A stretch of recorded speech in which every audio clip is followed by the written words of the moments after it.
30 degrees. If Indianapolis Center, do you have any test operation to restricted area 2508? Aries 31, roger. The traffic is quite luminous and is exhibiting some non-ballistic motion, over. Roger, Aries 31. Continue to sound at your discretion, over. Okay, Center. The traffic is approaching head-on, ultra bright, and really moving. They're right by us right now. There are 1,000 UFO sightings reported around the world every month. 90% of these sightings can be explained, but 10% cannot. Officially and unofficially, the U.S. military has been investigating UFOs since 1947. Their top secret goal is to find out what's behind these unexplained sightings. The Pentagon classifies them as unusual airborne anomalies, but a better term is X-Files. Join us now as Mack Maloney and Commander Cobra explore these unsolved cases, UFO incidents that baffle even the U.S. military. This is Mack Maloney's Military X-Files. And now, here's Mack Maloney. Well, good evening, everyone, and welcome to Mack Maloney's Military X-Files show here on the Distant Thunder Radio Network. This is Mack Maloney. What a show we have for you tonight. An unusual show, and I'll tell you why first, girls, sorry. The bad news up front. No JJ tonight, no JJ. He has some situations at his vast farm up in New Hampshire that he has to attend to. He might be calling in later.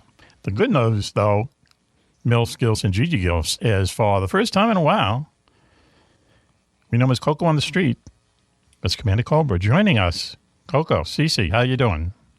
Good evening, Mac. As always, a pleasure and a privilege to join the formation, get on the wing for an exciting episode of Mack Maloney's Military X-Files. Up on the, up in the compound. Finally. Yes, the compound. Things are going well at the compound, with the exception that the metal roof is not here yet. Oh. So I'm sitting under a tarp.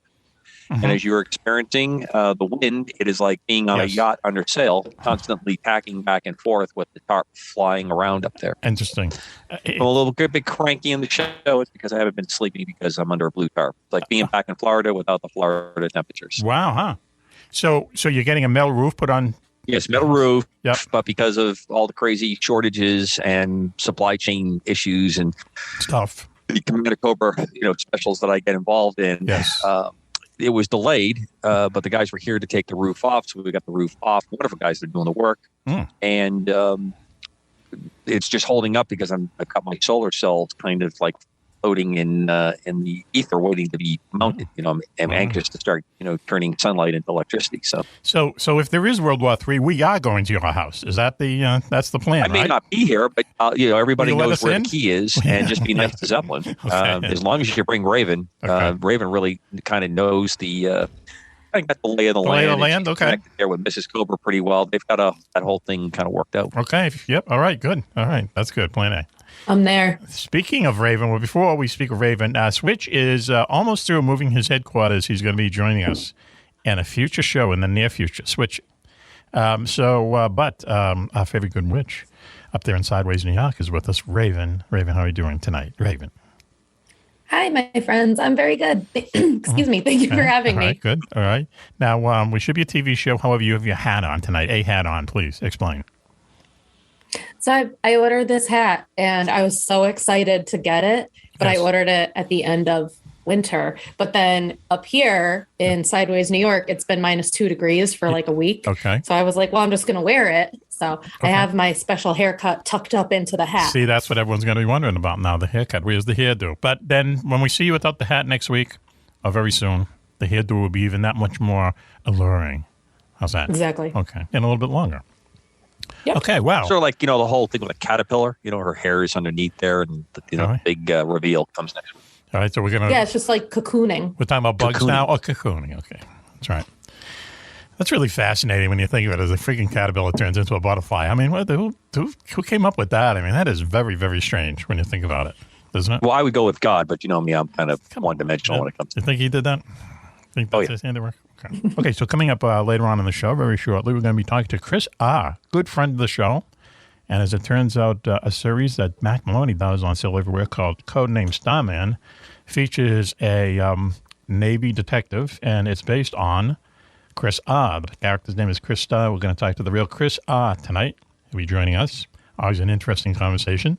And then later on, Jacko Johnson is going to be calling in. He has this really crazy story about police in the UK chasing UFOs, and I guess at some point the Ministry of Defense stepped in and told them to stop or something like that. It's one of those stories Jocko will be telling us about that. And, who knows what else. But we have now, gang, is, let me just ask everything else. So, Cobra, other than your metal roof, everything else okay with you? Yeah. It's been a very busy few weeks since I talked to you last. I've been keeping you posted on some of the travel. Yes. I was all over from the East Coast out to Oklahoma and points there with numerous stuff. I do have one thing of interest I'd like to mention to you, Mac. Go ahead. I stopped at the National Museum of the Air Force at Wright-Patterson Air Force. Yeah. I always wanted to go there.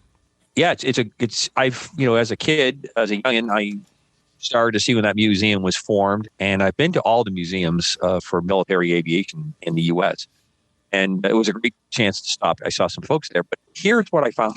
Aside from just a fantastic setup, they've enclosed a great deal of the museum. They have 4 super, super big hangars with the aircraft. I mean, it's just amazing to walk in. There's B-2s. There's aircraft hanging from the ceiling, experimental models, line aircraft. The F-82, I thought of you. Nice. Standing right next to it, and I was thinking of how many times you featured that and some really cool stories that you've written. Cool airplane. But I picked up 3 books. They have a very large display in the shop around UFOs. Oh, is that right? One of the books, is called "Military Response to UFO Activity" by Dr. Stephen Cox. I found out that particular Dr. Stephen Fox is a former Coastie, and he has done some research.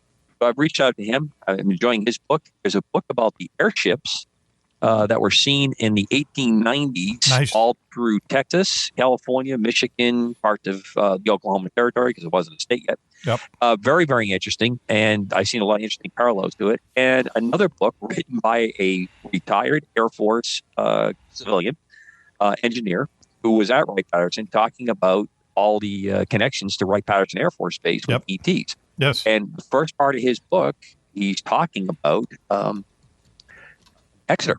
And he's made trips to all the places around it. Oh, cool. So I was really impressed that these books are on display. It's not something that's being shunned at the Air Force Museum.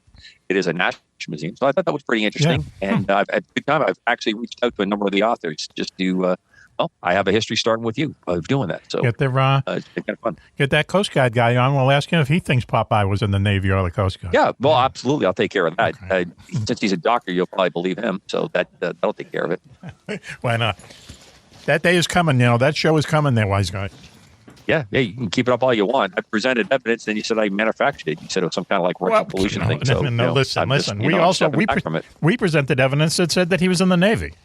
I didn't say he was in the Navy. He was in the Coast Guard first. I've consistently explained and presented all the evidence to you. I don't think the word consistent is in it, to tell you the truth. But okay. I think his story changed a little bit once that we presented the evidence that he was in the Navy. Is that, or am I misremembering?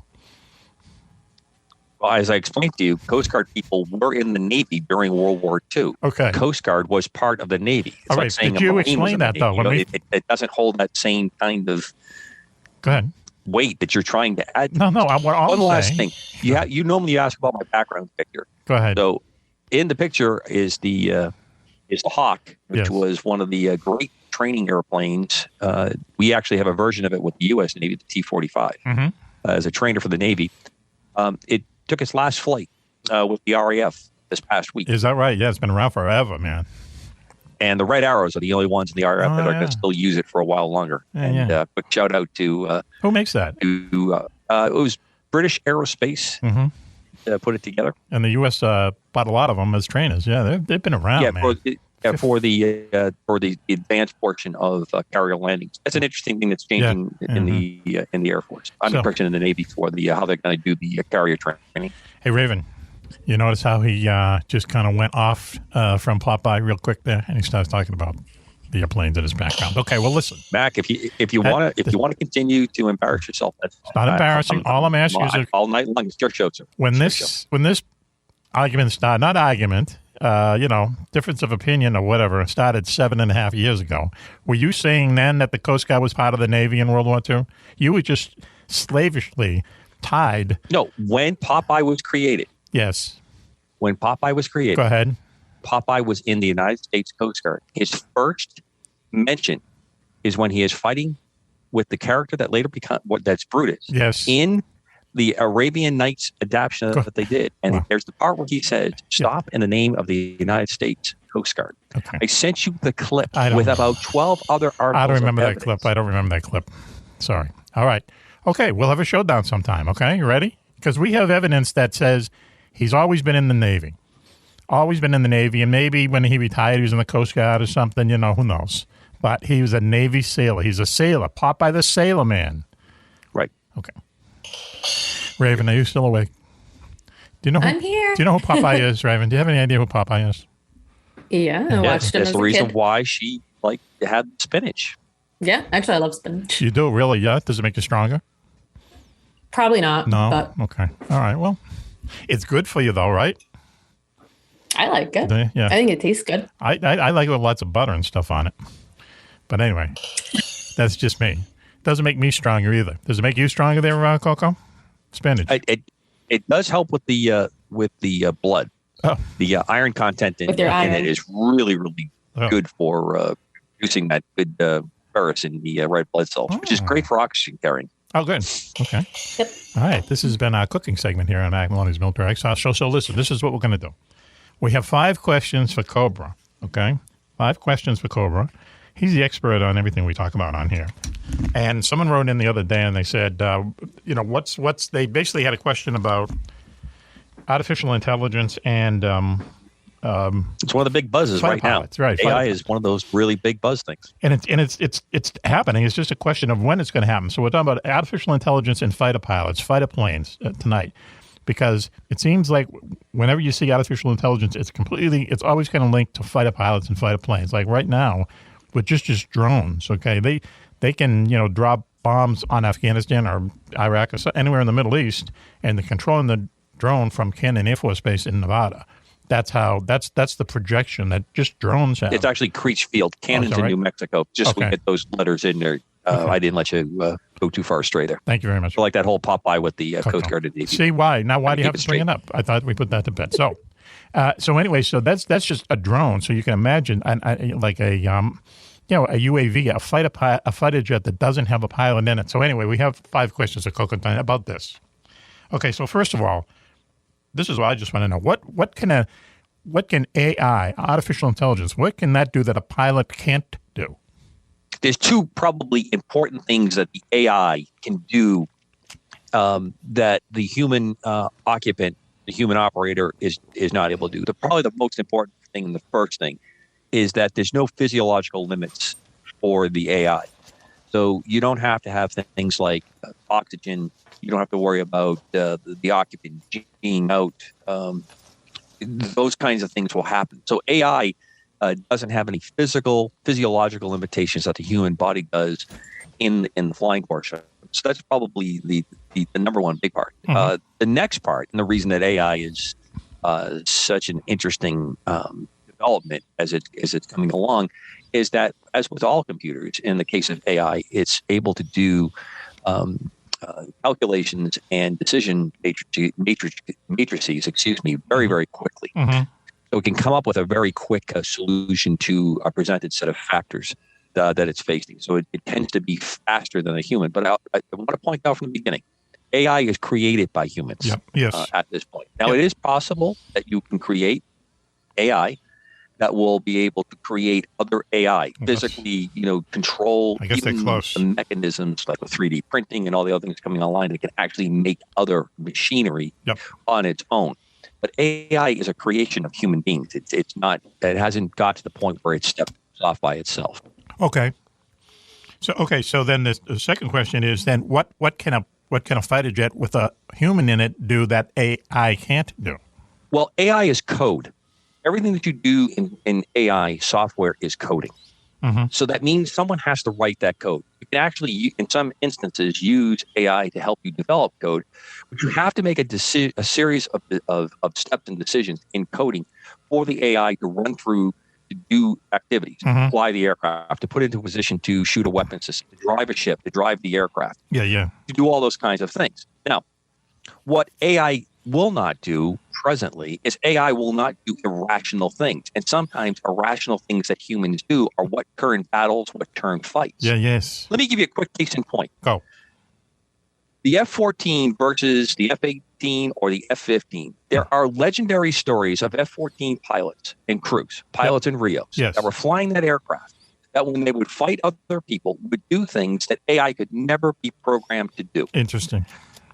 You could swing the wing. The wings swung automatically on an F-14, so that when it was slower, the wings were forward. It would go into a swept mode as it went faster. Yeah. Well, when a F-18 or an F-15 saw that the F-4 was coming in with its wings swept, they assumed that it must be going fast, because if it's going fast, then it won't be able to rapidly convert it. Then they would make certain adjustments with their aircraft to get into a kill position. Yeah. F-14 guy that was very, very good at this, there's many renditions of this story, pulled the circuit breaker on that swing wing, came in slow with the wing swept back, falling like a rock. Got in front of the F-18, threw the switch in, threw afterburners, pulled the nose up like Top Gun, and now the plane shoots up, rapidly decells, slams them, and here's the F-18 sitting in front of him. The guy goes, "Fox 2, that's it. What happened?" Done. No AI at this point is going to be able to do that. Yeah. So let me just say at first that F-14s, they're retired now, but they were this huge Navy fighter. It was a fighter that took off from aircraft carriers. It's the plane that was in the first Top Gun. And it's like this big, huge, unbelievable fighter that used to have, a lot of different kind of air missiles and stuff like that. The F-15 is kind of like the Air Force's, top dog, has never been defeated. It's just a great airplane. So, and then the F-18 is a fantastic fighter. No doubt about it. And F-18 is like the successor in a way to the F-14. The Navy now just runs F-18s exclusively. That's an interesting way to win a dogfight. That is cool. And you're right. Like AI wouldn't be able to think that up. Just wouldn't be able to do it. If you're going to program it, there's two things I want to leave everybody with tonight. They need to look at Major Justin Hassard, H-A-S-A-R-D, call sign Lee. Yes. He is a major in the United States Air Force. He's now in the reserve, F-16 pilot, F-35. He has his own page. He put out a challenge because he heard, and like many in the fighter community, he got really tired of hearing about how AI could, won all these. Yep. If you put this into the complex situation of a real combat environment, where you have surface air missiles, radars, all the things going on. Yes. The humanist, I still think, is going to win. And he put it out. He wants to fight. He wants to fight AI. And this guy is, if there is a guy that closely resembles Wingman, Hawk Hunter, really? It is Hassard. Wow. This guy is great. He's doing a lot of writing. He's got his own webpage. He's a phenomenally friendly guy. I've talked to him a number of times. I really enjoy him. And he's one of the early guys that kind of put the level playing field on the F-35. Let me ask you this though: I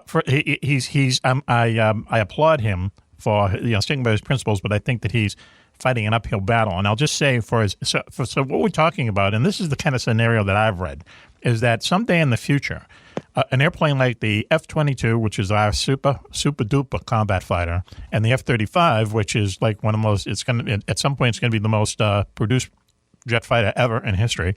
Everyone around the world is going to have these. But at some point, they will take off along with 5 or 6 unmanned. Sure, absolutely. They could be almost F-35s without a cockpit, and then they go into battle, and the pilot kind of controls this little gang of his. But see, the thing is, in my opinion, is that they can make all this stuff really as high-level technological as they can.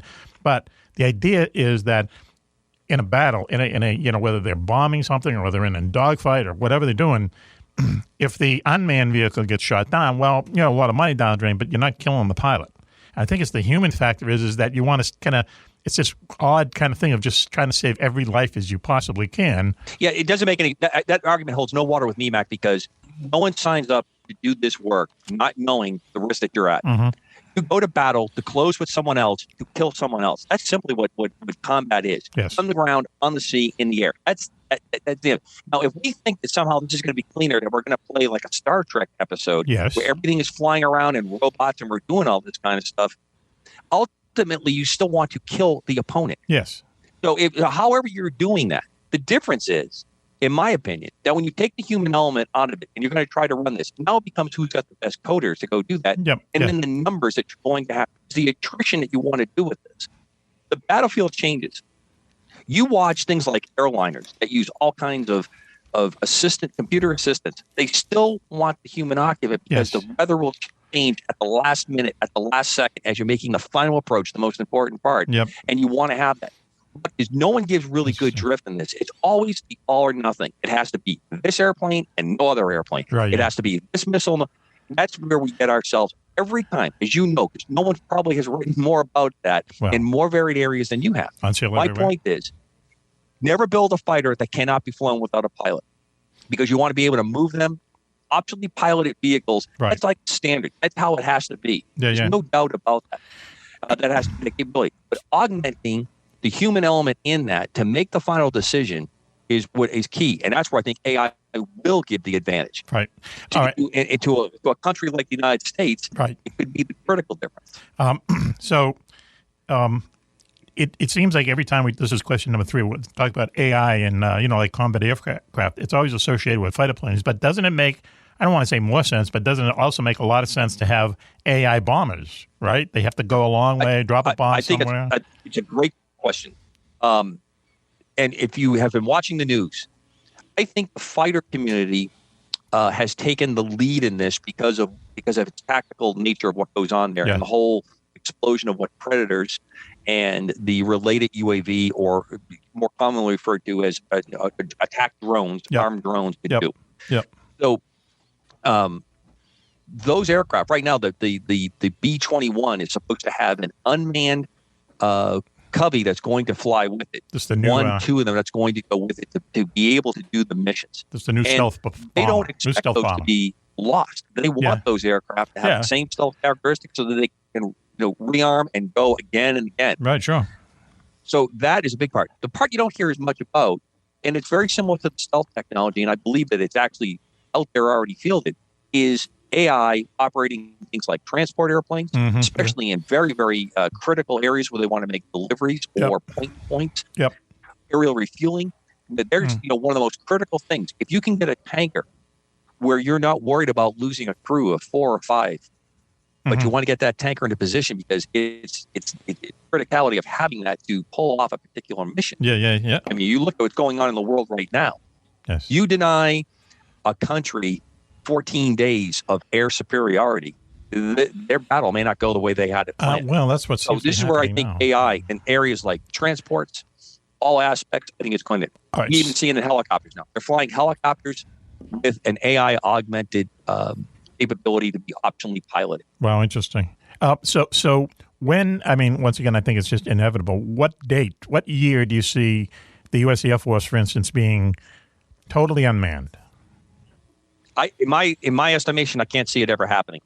If we go that direction, you are setting yourself up for failure. How about mostly unmanned? What you're telling me is that you're willing to put weapon systems on board. It's almost the Terminator Skyborg situation coming to fruition. You're taking away any element of control, because the only way you control it when you leave it is either by the way you coded it or you're telling me by data links. And the data link is the huge fault line when you talk about UAVs. You have folks at Creech that are using satellites with delays of sending signals and sending the information to those aircraft. The latency of the signal for what they're seeing, telling you what's going on. It's incredible capability. And it worked great in the war on terror. Yes, we had a very permissive air environment there. Although, if you look at the early parts of it, they actually did some pretty fancy maneuvering when airplanes were sent out to knock down these very slow quote unquote drones, these predators that were out flying initially. You go into all one area like that, not having a manned capability, not having human occupants making those decisions. You have a vulnerability to me, and then ultimately I have to go into the science fiction part of it. Well, I'm going to say, why would you ever turn over your destiny?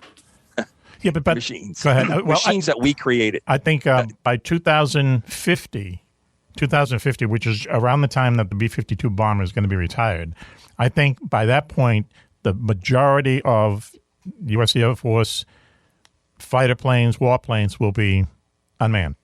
I think it'll be more than half. Just my opinion. So I'm going to ask you the bonus question now. You ready? Sure. 3 minutes here.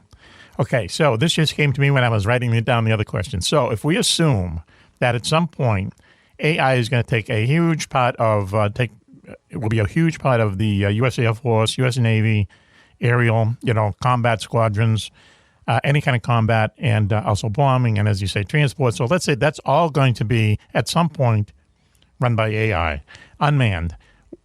don't you think that it's a logical step that if UFOs are vehicles from other worlds, does it make sense that they're probably unmanned too, that they're probably controlled from someplace far, far away and don't have little green men inside them? I would think that, yes, the short answer to your question is yes. If you're sending probes, if you're sending things to scout, probe, having a almost organic type of craft where you have AI as part of it and controlling the power source and being able to do all the functions. But ultimately, what is the purpose of what you're doing with these aircraft or these vehicles? Mm-hmm. Right. You go to look someplace because you want to know about it, but you want to go there. So just as you're saying that you see it as a virtually, no pun intended, unmanned Air Force that's going to go forward, I say that if you ever do that, or if you have ever decide the only way you're going to enter into space probes is to send probes and try to get information back, ultimately you still have to plant the flag. You still have to go to that spot to do it, or you have to engage with the enemy and be victorious over that enemy. If we go, so yes, in your case with the UFO, I think there's a strong case for it. I think AI is having a huge role in what we saw with the Tic Tacs, and how they were being operated and how they were being flown. And you know my running theory on that. Yes. And I'll finally say this: I would love to see someone like China say that they're going to go with an all AI, the CCP version of China, not Taiwan. Yes, the Republic. Yes, I'd love them to say that they're going to go with this high tech, all great capability, because I believe that with a very inexpensive airplane, you could easily destroy their capability to project power. On that note, what we're going to do is take a commercial break. Now, thank you, Cobra. We're going to clap for you. Thank you. Really appreciate it. And when we take a break now, you're listening to Mack Maloney's Military Lifestyle Show here on the Distant Thunder Radio Network. We'll be right back after this. There's a monster in Tokyo Bay, hundreds of feet tall and breathing fire. It's able to destroy whole cities, sink entire battle fleets, and knock swarms of jet fighters from the sky. But there's another even more dangerous resident of the bay. A secretive psychopath intent on covering the planet with nuclear-armed booby traps unless the world's population bends to their demands. Meanwhile, a mysterious group of reborn medieval warriors has taken to the air. Strange signals are being picked up from outer space, and witnesses report seeing hundreds of ghost planes flying in the night skies over Tokyo. Sailing off the coast of Japan aboard the United American Navy's mega aircraft carrier, the USS USA, it's Hawk Hunter, the wingman. He must investigate these unusual occurrences while trying to thwart the criminal's apoplectic plan. But will his actions save the planet or lead to World War IV? Find out in Mack Maloney's exciting new novel, The Jericho Storm. Filled with dozens of dogfights, sea battles, and brutal hand-to-hand combat, The Jericho Storm is book 21 in Mack's best-selling Wingman series. Team up with Hawk's longtime allies, as well as a few new ones, including fighter pilots Switchblade Steve Ward and Jocko Johnson. That's Wingman 21, The Jericho Storm. On sale now at your local bookstore and on Amazon.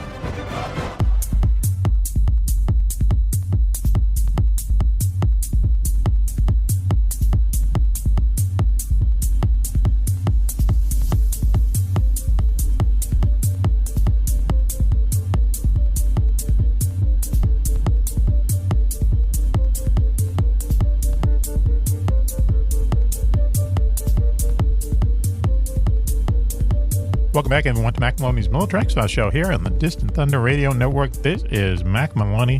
What show we have for you tonight? We almost have a skeleton crew, as they say in the biz, because no JJ tonight, so you don't have, girls, you don't have to come out with your box of Kleenex, your wipes, your squeegee, and your lube. He's not here tonight, but he will return next week. No Switchy tonight. He's still in the process of moving his Fortress of Solitude. But I keep saying this. I'm sorry, Coco, but Mills, Gills, and Gigi Gills, you'll be happy to learn that Coco is with us. Communico is with us. Coco, how you doing? As always, Mac, it's a privilege to be on the wing and to be talking with the great audience of Mack Maloney's Military Expert. Thank you very much. Okay, and everything's okay up in the farm, more or less? Yes, the wind has died down, so we're a little less under sail here. So I feel very good about Do you have a name? Not having any more interference. Do you have a name for your farm? Is there a name? Wolf's Moon Farm. What is it? Wolf's Moon. Oh, that's right. Wolf's Moon. Right. Farm. Okay. Yeah. Okay. It's the first full moon in January. Yep. Well, we said it many times before. One thing about Cobra is he knows how to throw a freaking party. Would you say? Thank you, Mac. Raven, would you say that's true? I haven't been to an official party. You can't remember the big party we went to? just... Okay, I'm sorry. I would just hang out with the animals the whole time. Oh, so from my experience, yes. Yes. So that's a yes. Okay. So that's Raven that you just heard up there in Sideways, New York. I should introduce her more formally. Favorite good witch up there in Sideways, New York. Raven, how are you doing tonight? Hi, my friends. I'm doing great. Thanks for having me back. So you get the hat on because you wanted to wear the hat for one more time, hiding the new hairdo.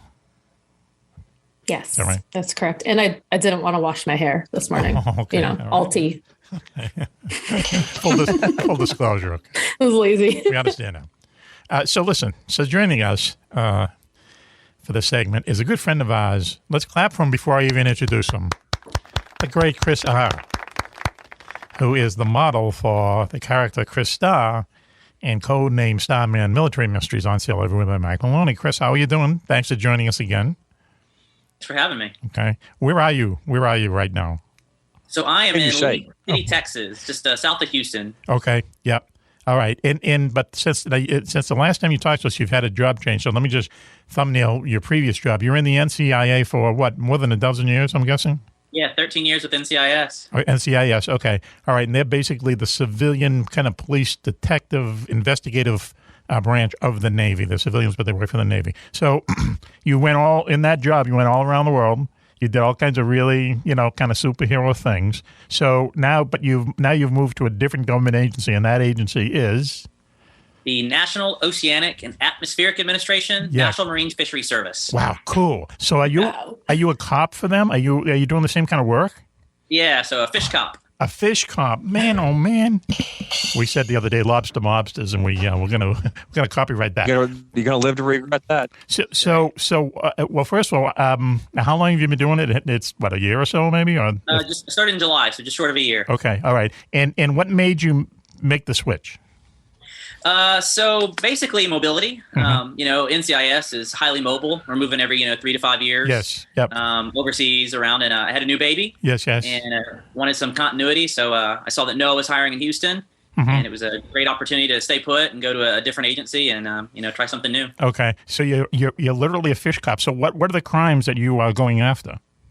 Yeah, so we basically enforce all the federal statutes and wildlife crimes on the high seas. Mm-hmm. So like the Lacey Act, so anything involving like poaching, endangered species, whales, dolphins, the fisheries crimes, illegal fishing, illegal charter operations, mm-hmm. smuggling, false labeling, seafood fraud. It's a multi-billion-dollar business. Really? And especially here in the Gulf, it's huge. Now wait a minute. Let's stop there for a second. So it's false labeling what the fish is, what the shrimp is, or something. Is that what you mean? Yeah. So like a lot of times these dealers, they'll buy like a really cheap fish from overseas or import it, and then they'll slap a label on it saying this is fresh, U.S. caught, red snapper. Oh wow! And sell like a $2 fish for like $30-something a pound. Wow, man! Oh man! Well, or take maybe something like a skate and turn it into scallops and go 14 to 15 times the price per pound. Absolutely. Wow, that's funny. Chris, I used to, when in my younger Coast Guard days, the same service that Popeye started out in, by the way, I used to fly your agents every now and then, and I always admired you guys because you would look and figure out ways to exploit capabilities. And I can remember shooting instrument approaches through the clouds to break through the clouds and catch people where they were not supposed to be fishing because it was a bad weather day, and they thought, well, this is a day we can get away with it. And half a dozen pictures later, and then I'd hoist somebody down on the deck, and they'd start the citation process. So as surface assets would come in. So Chris, will work. Do you still carry a gun? I'm sorry, Cole. Do you still carry a gun? I've been wanting to ask you since we. Yes. Yeah. Really cool. Okay. Yep. Really? Still carry a gun. Yeah. So same training, same experience. Just now I have to do it on boats a lot more. Okay. So the NCIS experience really paid off. Yep. Doing the small boat operations, but we work a lot with the Coast Guard, like our state partners, like the game wardens. So. Okay. Let me just throw this question to you, and then we have a top 10 reasons it's cool to be Chris R. Okay, if you can sit through that. Now let me ask you this, without any prelude to any of this, Popeye, what military service was he in? The Navy, man. See, Coco. Sorry, Chris, Coco. I'm really disappointed, Chris. You don't know that if you started out in the Coast Guard. I will gladly get you straightened up. In fact, I think Chris would be a really good one for me to present the evidence to and let he come up with a decision on that evidence. Listen, I'm sorry, it's getting sad now, Coco. We'll talk about it off here, but All right, so listen, we have a surprise guest. One is going to join us hot. You ready? Let's see how good this goes.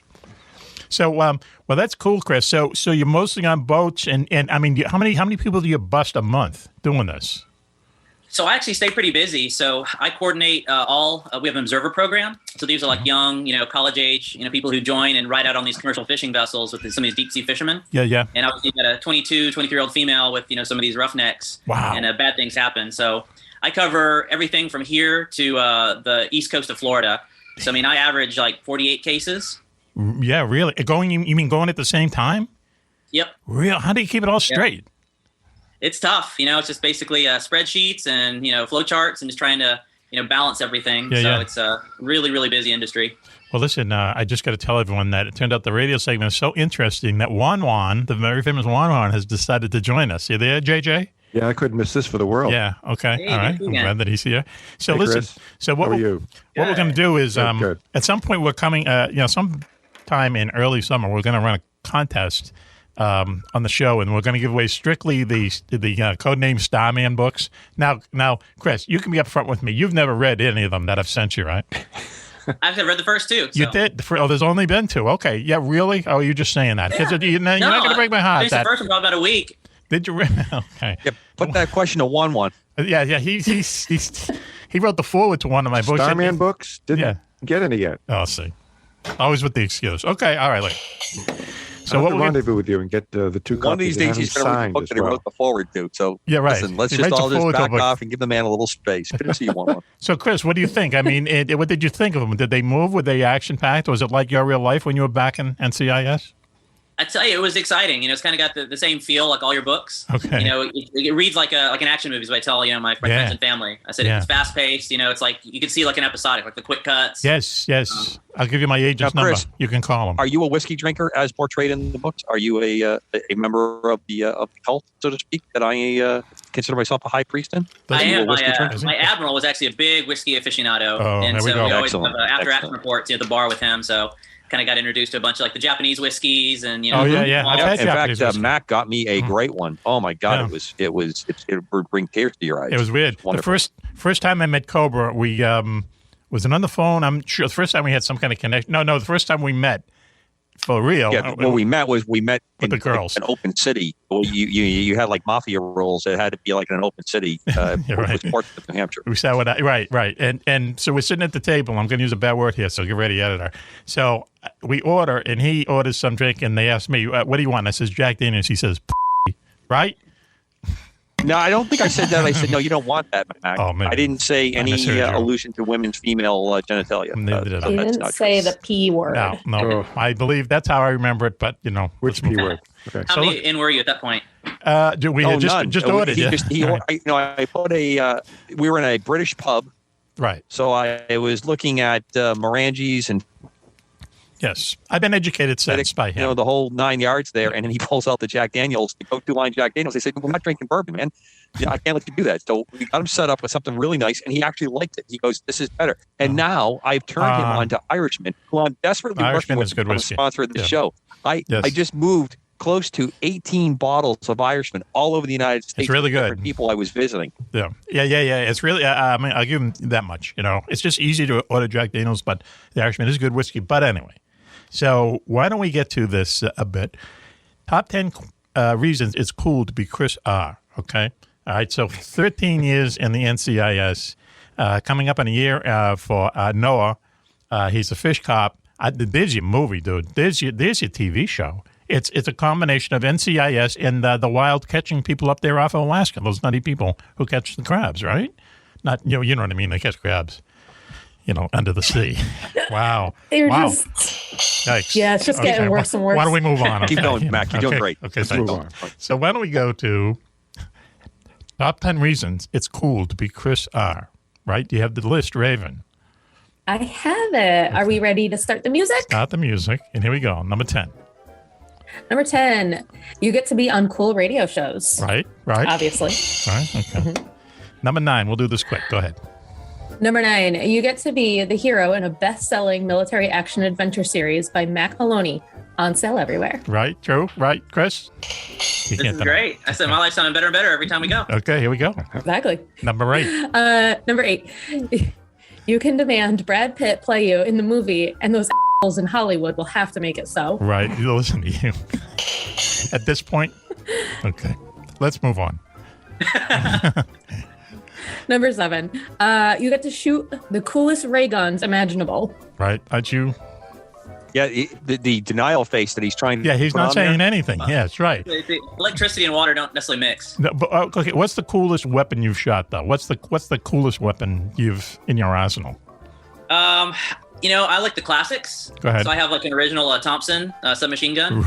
Wow. Okay. Cool. Yeah. Right. Let's go rub a bank together. So, it's a good thing you're in Texas. Yeah. Right. Exactly. Yeah. You're in the state.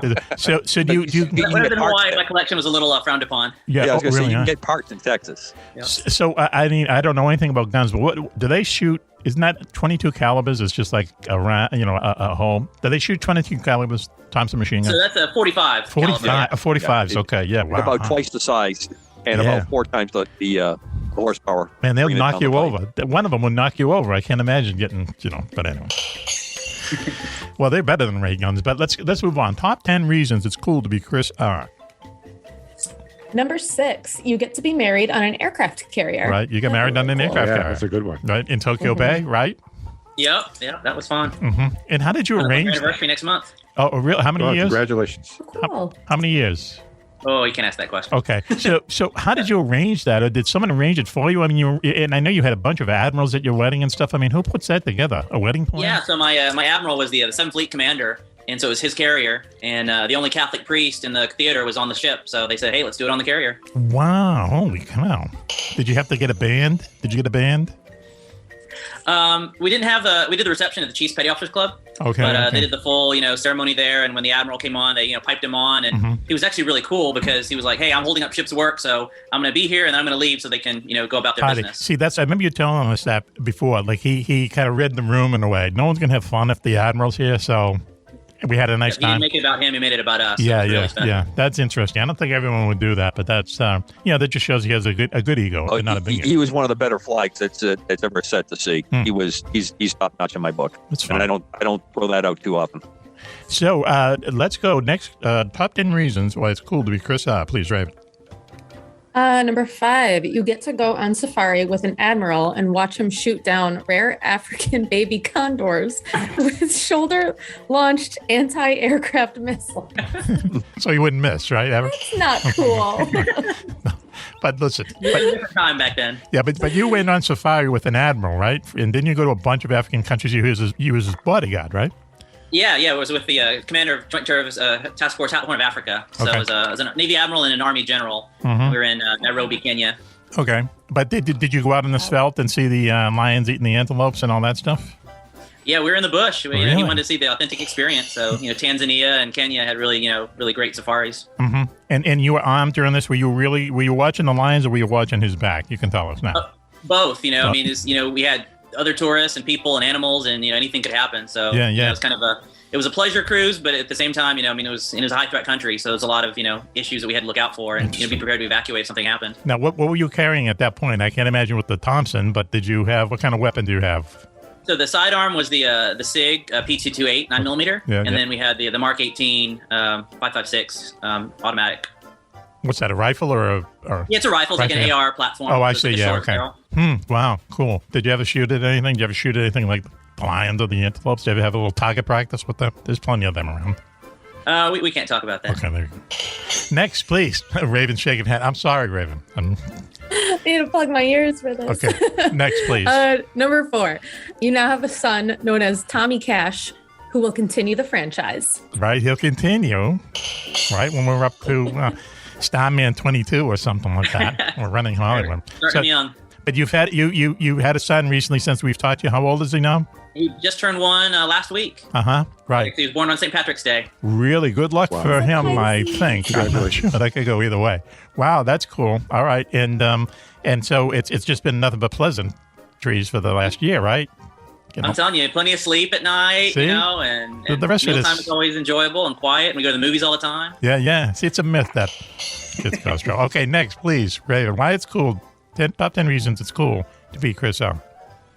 Number 3, you get to smack around Mark Harmon anytime you want. Right. Didn't you tell me that off? Yeah. Didn't you, at one point, wow, we're gonna have to sweeten this baby up. This is gonna cost me a fortune. So didn't you when you were NCIS used to run the TV show with Mark Harmon? Used to run their scripts, through your office, right, to make sure everything was, okay. Yeah, I was one of the script consultants. So we reviewed that for NCIS, the original, and NCIS New Orleans, and then NCIS Hawaii right before I left. Mm-hmm. So kind of like technical accuracy, and their cases were based on some of our real cases. So they were really big supporters of the agency. So how often would you?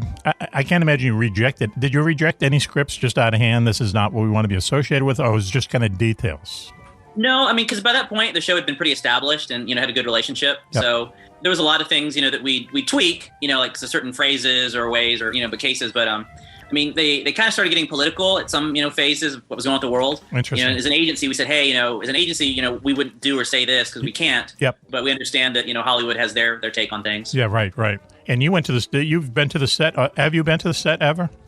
No, actually, I've been out to California a couple times with the intention, but just through a series of follies of errors and scheduling, I haven't been able to make it out to that particular set. Sounds like Hollywood. But I was on the new Walker, Texas Ranger as an actor. Oh, really? Whoa, stop. Time out. Did you meet Jared? Yep, I met Jared Padalecki. Is he nice? Super nice. They were a very friendly cast and crew, and it was really great. Nice. None of us except you and Raven know who you're talking about. But first of all, when was Texas? When were you on that show? Because I know you went last year. Yeah, it's still on with the guy with the karate guy. He's still on. No, they rebooted it. It's a remake now with a new guy. Oh, really? Yeah. Okay. Yeah, it's like a whole new one. Yeah. Now, I know this about Chris is that when he went to college, you went on an acting degree, right? Yeah, theater major. Okay, he was a theater major, and then he goes into NCIS, and that's how he knew how to interrogate people, is to kind of take on this persona of basically it was like, I don't care if you confess or not, I go home at 4:00, right? That's it. Okay, see, that's the secret. Crazy. So anyway, so what did you do? How did you get on the show? Do you know him, or did you send your headshot out to people? I started acting professionally in Hawaii. I was in a movie in Triple Frontier, and then got my SAG card. And then when I moved back to Texas, got an agent, and they started filming the new Walker there. So I was in San Antonio at the time, so I just drive up for the day, and I think I was in 6 or 7 episodes. Really? Yeah. And wow. What are you? Are you like his best buddy or something? I play a Texas Highway Patrol, so a state trooper. Okay, yeah. So all right. Anytime they're in the police station, you can see me, and then there's a couple action scenes and a bomb threat scene when I'm out there. So oh, wow. I was a reoccurring character. And what do you get a day? You're SAG, so what do you get? Is it a day's work? Yeah, so they do day player, so it's basically for an episode, and then usually for certain scenes they'll film it, but sometimes I work 2 or 3 days a week, sometimes it's just a day for an episode, and then come back. So, but they renew each season. We don't have to talk figures, but it's okay, right? It's great. I mean, it's I have a day job and then I have a hobby job. So that's cool. Best of both. That's the way to do it. That's the best, Chris. Well, luckily, my agency supports me doing that, so I can take vacation time and then still do that on the side. So. Yeah, interesting. Do you have any lines? Have you said any lines yet? Not yet. So actually, just did a campaign for Western wear. So I'm like the spokesman now for the Rowell Man. So wait a minute. The what? Western wear? Yeah, the really? Rowell Man. The Rowell Man. Who's he? What's that? Some kind of what is that? I don't know. Yeah. So this, the fishing shirts, like the kind of like the silky material and like the back that people wear. Okay. So this guy developed a Western wear. So like the long sleeve shirts, it got the patterns. Okay. With the same performance material. So. It's like high performance, Western wear. Wow. Okay. I think we should outfit everyone on the show. I'm making a note of it. From that, thank you, Ron. So anyway, wow, you have quite the life there, acting and so on and so forth. And I think, I hear if you're able to say a line in a movie, can't you just live forever, from the royalty checks and stuff like that? Absolutely, yeah. Once you're in, and your legacy is, forever. I mean, you're on TV, you're on a movie, and you keep getting paid, don't have to do anything. Yeah. So it's unbelievable. That's the goal. Yeah, it is. I know that's just the way it is. Just a little bit I know about the business. Same thing. Like if you get a song and a soundtrack for a movie, just a song on a soundtrack for a movie, you'll never want for money again because you'll just keep getting these checks at $200-$300 3 or 4 times a week, and it's just the way it works. So that's cool, man. That's really good. I mean, do you find it boring though to be on the set? There's a lot of waiting around, right? There is, but what I like is just I watch. Some people just sit and listen to their headphones or read, but I actually watch the directors. I watch the other actors and see how the business is done and pick up on things. I'm a student of the art. So yeah, that's right. Yeah, being on there. Wow, cool. All right, so we all have to look for you. So Texas Walker, what is it? An episode, a recent episode? How do we look for you? Yeah, so if you just look at in season 1 and just make sure you don't blink. Okay. So there's 6 or 7 episodes. Okay. Next time you're in an episode, will you hit your nose 3 times so you'll know that's a message from us too? That's right. Yeah, Either that or use your or just real like, name on the show or what?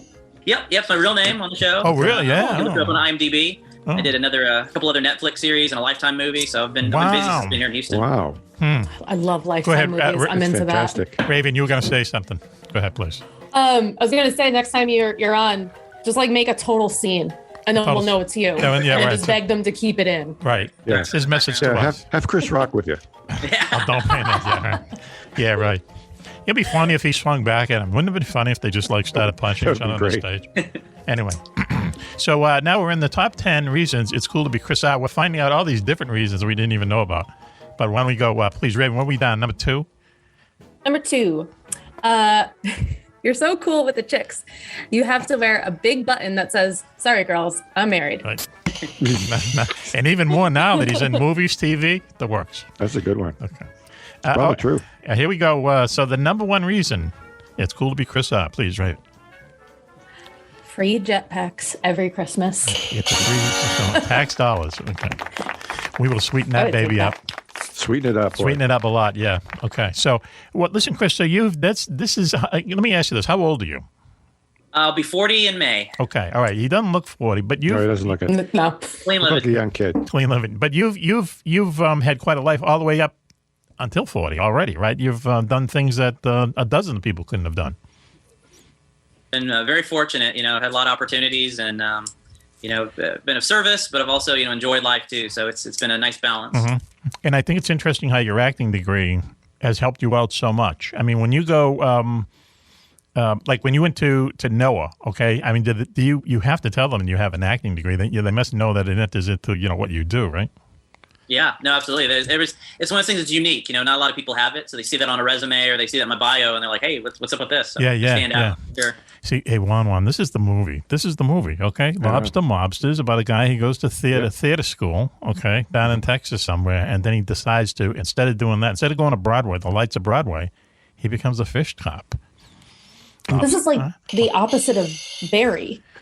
Like the exact opposite. I look at Juan, and I think Juan is probably one of the most incredible make-believe lives ever, and just he's a man of international mystery. Where'd this come from? That's right. And I think my training with IATSE also helped my budding media career, right? Wouldn't it? Absolutely. I'm saying that yes to myself. Right. Yes, Mac, we understand Juan. But for the entire audience, we wanted to keep it moving and keep some of the costs. I want to ask Raven a question. Chris, you made some good friends with the IATSE studio mechanic guys? Yes. Always. Yeah. Well, no one would cross those guys.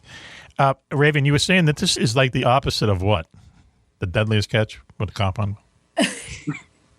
No, there's a show called Barry. It's on HBO, and the guy is a hitman, and he, through his day, falls into an acting class and begins to not like what he's doing as a hitman, and decides to become an actor and pursue that.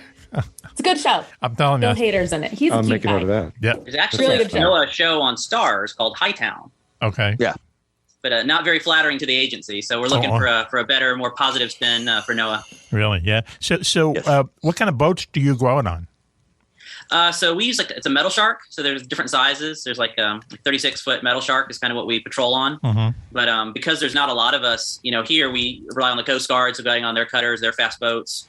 We're going out with the game wardens. Mm-hmm. We're just kind of catching rides, wherever we can. Yeah. And are you how often are you out on the sea in a typical week? It depends. So there's different seasons. So like when the fishing seasons, really going strong, you'll be out, every day. Mm-hmm. Sometimes like during the cold, the weather months when they're not going out, we're doing more stuff on land and looking at the dealers and paperwork. Right. Ever have to go out when the weather isn't, calm and peaceful? I try not to. I mean, sometimes we do. Like I said, that's, where the other fishermen are thinking, like you were saying earlier, they think no one else is out there, so they're going out and do their illegal stuff, and so we go out and catch them. Yeah. Wow. Just remember a guy who was in the Coast Guard, as it turns out, and when they were kind of cadets, they brought him out into the Atlantic Ocean, somewhere out in the Atlantic, in an old one-screw ship. I remember him saying one screw, and I said, why? Does it make any difference how many screws it has? He says, yeah, if it's 2 screws, you can, it's just a better ship. But the slow pokey ship, and they're in the middle of the storm, and they made them all go downstairs, and the back was able to like come down and say, "Take a look at this," and it's 20-foot waves in the work. He says, just scared the crap out of us, but that's the worst it will ever be for you, and he learned a lesson. But I could never do it. That's definitely not my thing. I saw the perfect storm, and that's it. I'm not getting in a boat again. Not for everybody, that's for sure. So listen, well, thanks very much, Chris, for joining us. We really appreciate it. You've been a good sport. And the next... you still in Hawaii? Where are you? I'm in Leaf City, Texas, just south of Houston. Texas, but he was in Hawaii. You were in Tokyo for a while, right? Yep, Yokosuka, Tokyo. I was in Hawaii, San Antonio, Corpus Christi, and now homesteading here in Houston area. So should be fantastic! At least 10 more years. When you're in, is that the plan? Yeah, 10 more years, and then that's it. I'm not going anywhere till I retire. So I get it. This is it. So when you were in, how long were you in Tokyo for? 3 years. Okay, and were you an investigator there, or were you still like the bodyguard for the admiral, or? I did both. Yeah, I did 2 years as his protection until he left, and then I switched over to investigations and kind of finished out my tour there. Mm-hmm. Okay, aren't there Marines on every U.S. Navy ship too? What are those guys doing? Aren't they security on? Yeah, so the embassies all have the Marine Security Guard detachment, and then there's usually a Fleet Marine representative, with the carriers or with the fleet. And so they're out there, doing different, functions as well. And, we give them rides. And then the amphibious ships have Marines embarked on them. Oh, right. Okay. And when you were in Hawaii, this is my original question. How long were you in Hawaii for? 2 years. Okay. Now, you didn't have the best of times in Hawaii. Just from stuff you've said in the past, right? It was rough. It was paradise, but, it was difficult, living environment. And then it was a very, very busy office. I mean, it was probably the busiest place I've ever worked, just with duty calls and cases and, things that were happening. Right. It's a little bit different living out there than living on the continent of the United States, right? Absolutely. Everything has to be imported, and it's slower. And yeah, I've never been out there. I don't like to fly. I don't expect I'll ever go there. But anyone who's gone there, I don't know anyone who's lived there. I just know people who've gone there, and it's always, we had a great time, and honeymoons, whatever. But I know to live there, it's expensive, and as you say, things are everything has to come in, and it's kind of slow. It's not. But anyway. Yeah. Anyway, Chris, thank you very much for joining us. We really appreciate it. Okay, we're going to give you a round of applause. Thank you, and happy to be back on the show. So anytime. Well, the next time when Codename Starman #3 comes out, I will. You'll get the first copy. I'll send it down to you. Okay, and you can read it, and or you don't have to read it. Listen, I know you're just trying to be nice to me. It's okay if you haven't read the books that you are the star in. It's fine with me. I'm a fan. That's how we met. Yeah. Okay. All right. So cool. He lived the book. I still get a feeling though, But okay. So anyway, nice. You'll get a copy no matter what. Maybe Jack Ash will read it. Right? They probably no. Wait a minute. Hold on. Keep it away from the kids. All right. He'll tear the pages out. Yeah, that's right. Okay. Rethink that. Chris, thanks very much for joining us. We really appreciate it. And we are going to take a commercial break now. Wait, before you go, you got any chance of coming up to New England for any reason? Just like a day trip or a week? Yeah, absolutely. We have our Northeast division, so they're always looking for help, and it's a big fishing industry. So why don't if we steal some lobsters, me and Juan, then he would have to come up and investigate the case. Right. And my partner sees he's a big snapper. Snapper. Okay. And it turns out look us up if you come up this way, okay? Yeah, absolutely. Thank you, Chris. We really appreciate it. Why don't we take a commercial break now, and we'll be right back after this. You're listening to Mack Maloney's Mill Tracks show here on the Distant Thunder Radio Network. Please stay tuned. We've all heard of Area 51, the U.S. government's top secret base in the Nevada desert. But have you ever heard of Area 52, or 53, or 54? 54? How about Tonopah Test Range, or the Navy's secret base inside the Bermuda Triangle? Find out about them and more in Mack Maloney's Beyond Area 51, Mysteries of the World's Most Forbidden Places. Did Richard Nixon show Jackie Gleason a crashed alien spaceship near the swamps of Florida? Is it true that more UFOs are seen over a small Scottish village than anywhere else in the world? And is there a secret place in Russia that some people think is heaven on earth? In Mack Maloney's Beyond Area 51, you'll visit more than a dozen top secret places around the globe. The haunted forests of New Jersey, a valley in Colorado where shadows come alive and humans can fly without wings. And where's the only secret base in America that's not been visited by UFOs? You've heard Mack talk all about these places on his radio show. Now you can read all about them yourself. That's Mack Maloney's Beyond Area 51, Mysteries of the World's Most Forbidden Places. Now on sale at Amazon.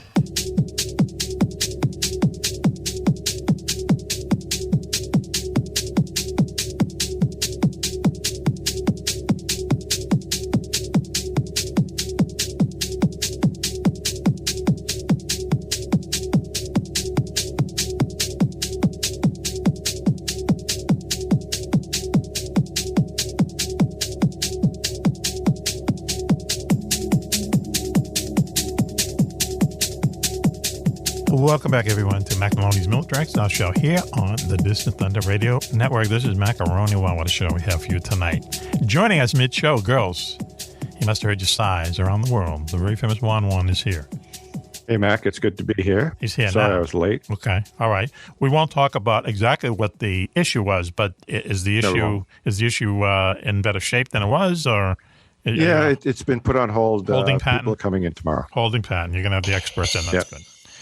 Also with us, and all night long, the Mills, Gills, and Gigi Gills have been happy because Commander Cobra's here. Cece, how are you? As always, Mac, it's a pleasure to be on the wing. Thank you so much. Okay. When's the last time you had a Good haircut? to see you, Cobra, and thanks for that email you sent me the other day. Welcome there, sir. Congratulations with all the cool plans that you have. I know. Continued inventor, that is Juan. Yes. I'm so nervous about You had a all of question that. in there, Mac. I'm sorry. When's the last time you had a haircut?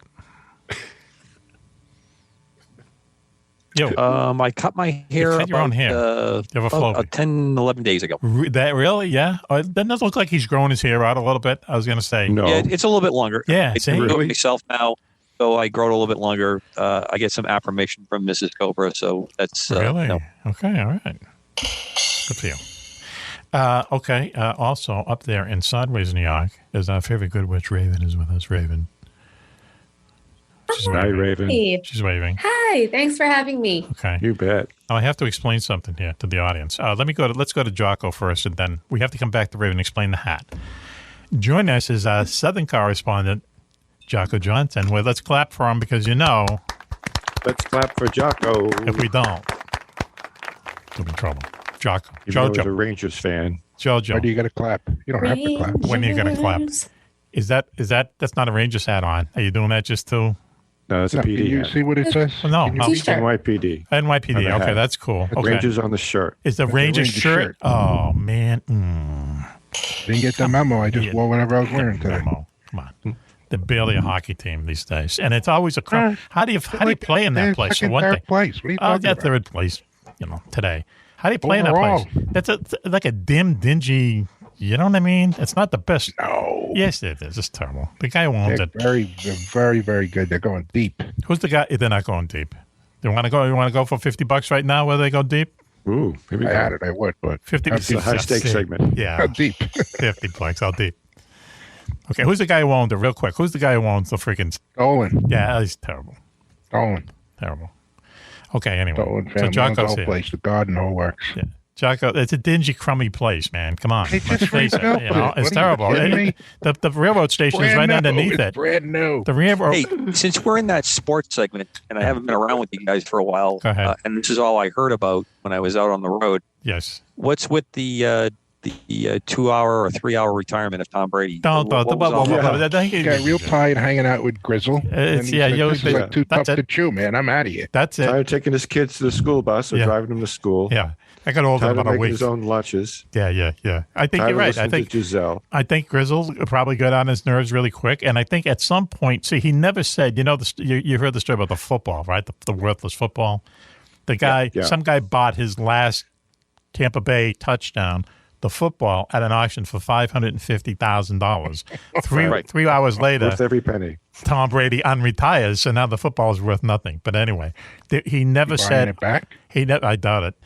He never said I retired. I'm stepping away. Spend more time with my family. I mean, come on. He had some Manny kind of wants his had a gift deal. and Spent 6 set weeks with his family. yeah. He had a deal. He always had that lifeline, that deal where you pick up the phone and go, okay, yeah, resign me. I mean, please." I'd spend more time with his family. No, we don't. Take a listen. Come on. I hate to compare this, but we have 50 minutes to kill. So Joey Kramer is the drummer for Aerosmith. Okay, Right. Aerosmith has just signed on to do another residency in Las Vegas. Basically, you Really? play at the same theater. The crowd comes to you. Okay, you stay there a month. You make $200 million.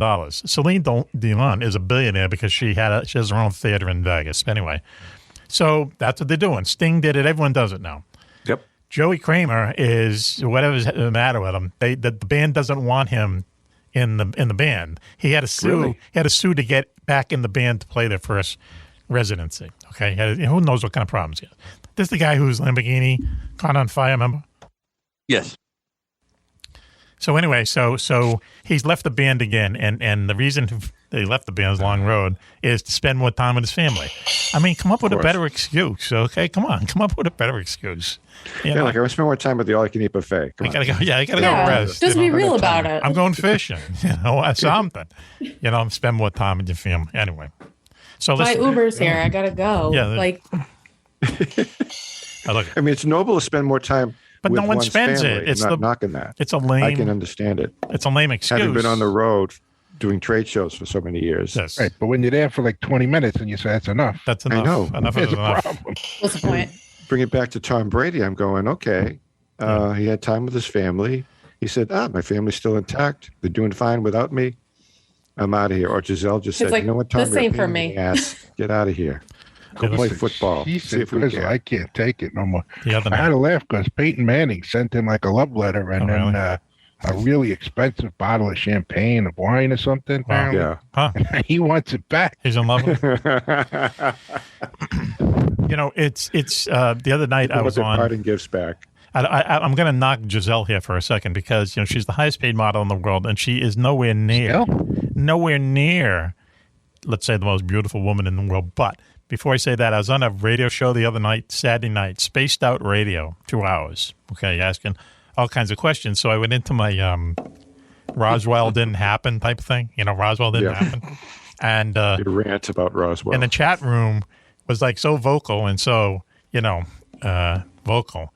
At one point, they said, "Tell Mac we're getting the pitchforks." And the that's when Mac said he wanted to spend more time with his family. Yeah, that's right. Yeah. That's how I feel when people say that. I say, Giselle is not. She's not. I hate to sound sexist or whatever, or frat boy or whatever. She's not an attractive woman. She just isn't. Her twin sister, who is her manager, is much more attractive. She's the attractive one. Yeah. What happened there? So anyway. I don't get. I don't get that. Yeah. What is that? What is with that? I mean, you're honestly don't think I would know what she looks like. I don't think I've ever. Well, Giselle she's good looking, but she's not like drop dead. Yeah, no way. Yeah. I feel like she looks like every model. That's my thing. Tall, she's so plain. But is that this coming from me? I'm a solid 3 on a good day. So but she's plain. In Brazil, she's like. Take a vote on it. You're hot stuff. Let's take a vote on that.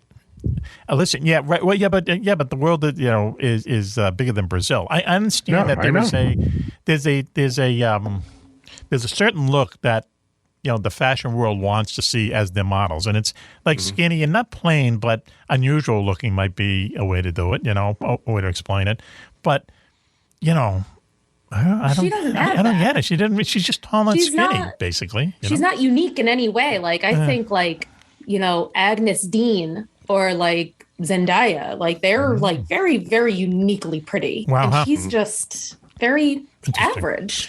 She's not ugly. She's they're just exotic. average. They're exotic. She's not. I used to get the New She's York tall Post. And skinny. That's cool. I wish I was that. You used to get the New York Post, and Sunday they'd have like this big colorful thing, and it'd be all like the newest models to hit New York City, and you'd be able to look at them and say, in a year she'll be a billionaire. You won't hear from her in a year. They just had a look. There's a look that you can't really define in a way. It's the look. You know it when you see it. It's like porn. Yeah. But that's boy, JJ, perfect. It's like pornography. You know it when you see it. When you see it. And it's the same with supermodels or models of any sort. You say, she's got that. Whether it's the eyes or cheekbones or the breasts or whatever it is. Yeah. I have to say that there's always a point in every show that I'm with Juan that I just want to know. I want to know what the color of the sky is in his world. I want to know what it looks like. Knows. I want to see if I could just see the world through his eyes for just a little bit. It would just be so enlightening. It's filled because he can say stuff and get away with it. Clouds that look like he legs. can say stuff and he can lace it into a conversation. And we all kind of like look at each other in virtual space here, and it's just one. We know, but he gets away with it. It's unfreaking believable. It's unfreaking believable. He is like on autopilot. You want to talk about the AI segment? This is Juan is the AI of the show. The Irishman is kicked in. In. Wow, huh? Okay. Just look at him. Yeah. How about he looks in the sky? He don't even know what he's saying. Speaking about Lily James. Go ahead. Mac, I was glad I sent you those articles because there was like the multiple shades of Lily James. You saw the bralette thing? Yes, I did. I'd never heard of a bralette. Wow. Wow. Raven, what's a bralette? I mean, Wow. No, when I see it, I think it's smaller than the bra. All right. Hang on. No. I would ask Coco first what it was. They're just anyone know what a Don't look at me. The only thing Nobody Coco wants to asked say me. about the bralette is they're just as fun to take off. You got to I edit would say this. they're easier to take off. Easier to take. Really? Okay. Like one snap and it's gone. That's But, No she was- snaps. no buddy. snaps. No snaps. Come on, Wawan. Nope. You should know that. No snaps. It's all just Wow. She's demonstrating, Why folks, bother? on the Do radio. you have one, Raven? No, it isn't. I have several. I love a bralette. I have several. They're great. Oh, okay. I have to look this up. I mean, it's outerwear. It's not underwear. It's outerwear. Okay. You can. I think you can It's say. both. The rest of us are in stunned silence here. They said, "Whoa." I haven't got a clue, it's, man. it's the scientific inquiry of one at this point. Right. That really is captivating.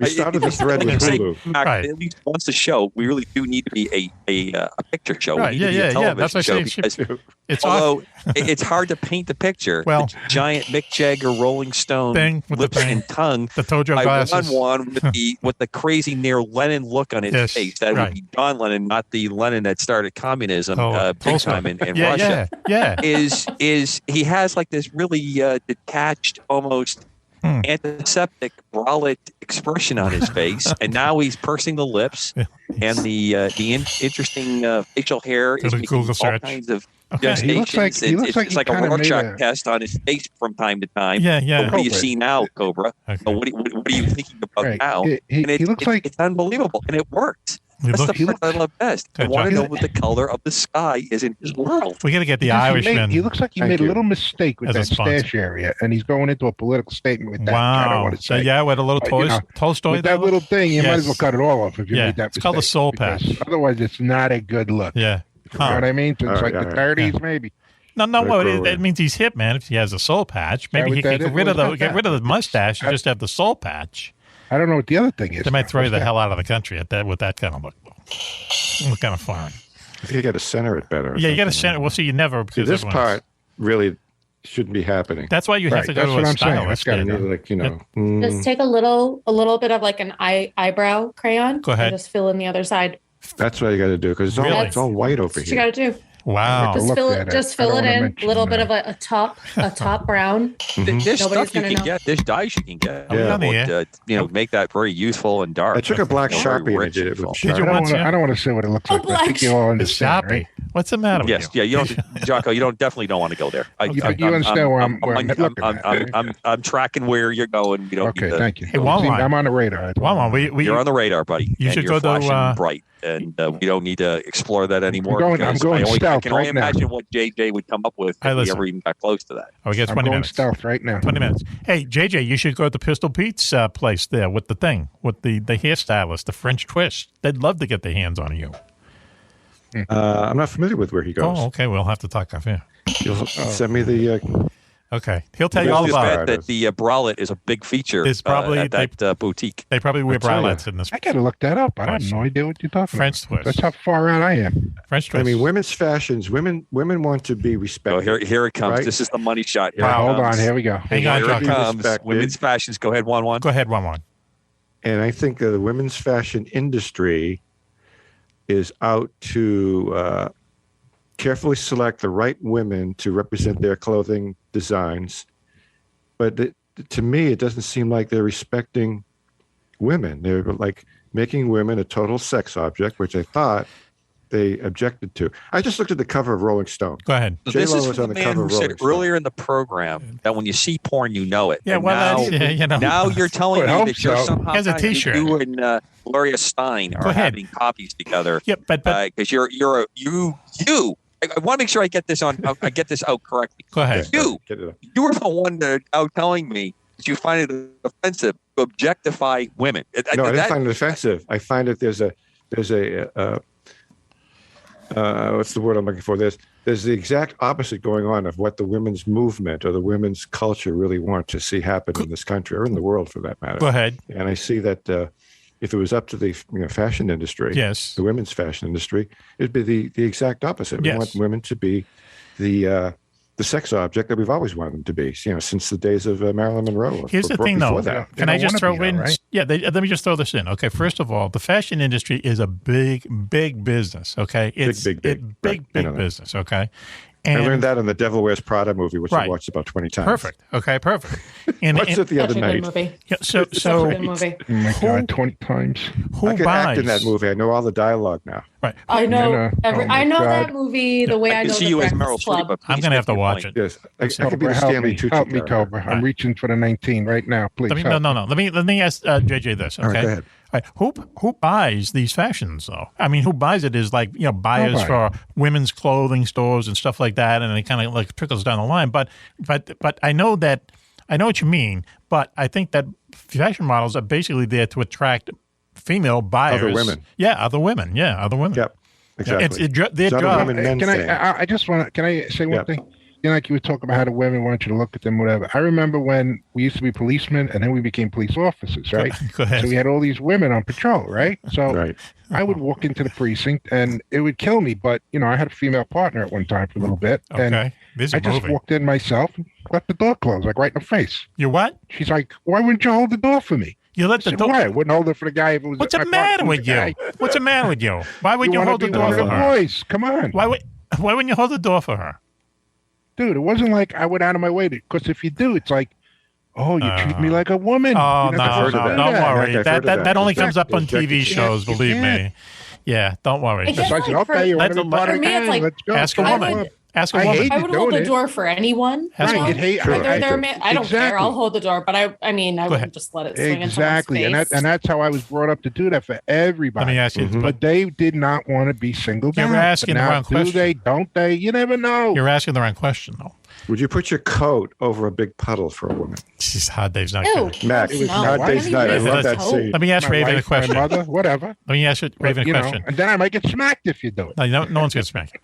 Raven, if a guy holds a door for you, okay, isn't it a nice gesture?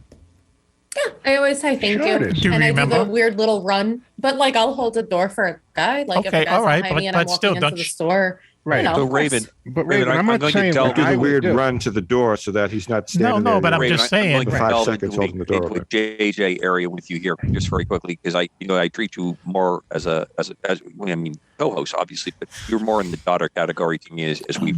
I got to edit this. As spoke. But go ahead. I've always believed that men hold the door for women to check out their derriere. Oh, come on. All right, let's go. I have Jocko, get ready. Pretty good authority that you never thought of that. Women do the same thing. You're all very good liars. Wow, not me. For the rest of the male panel.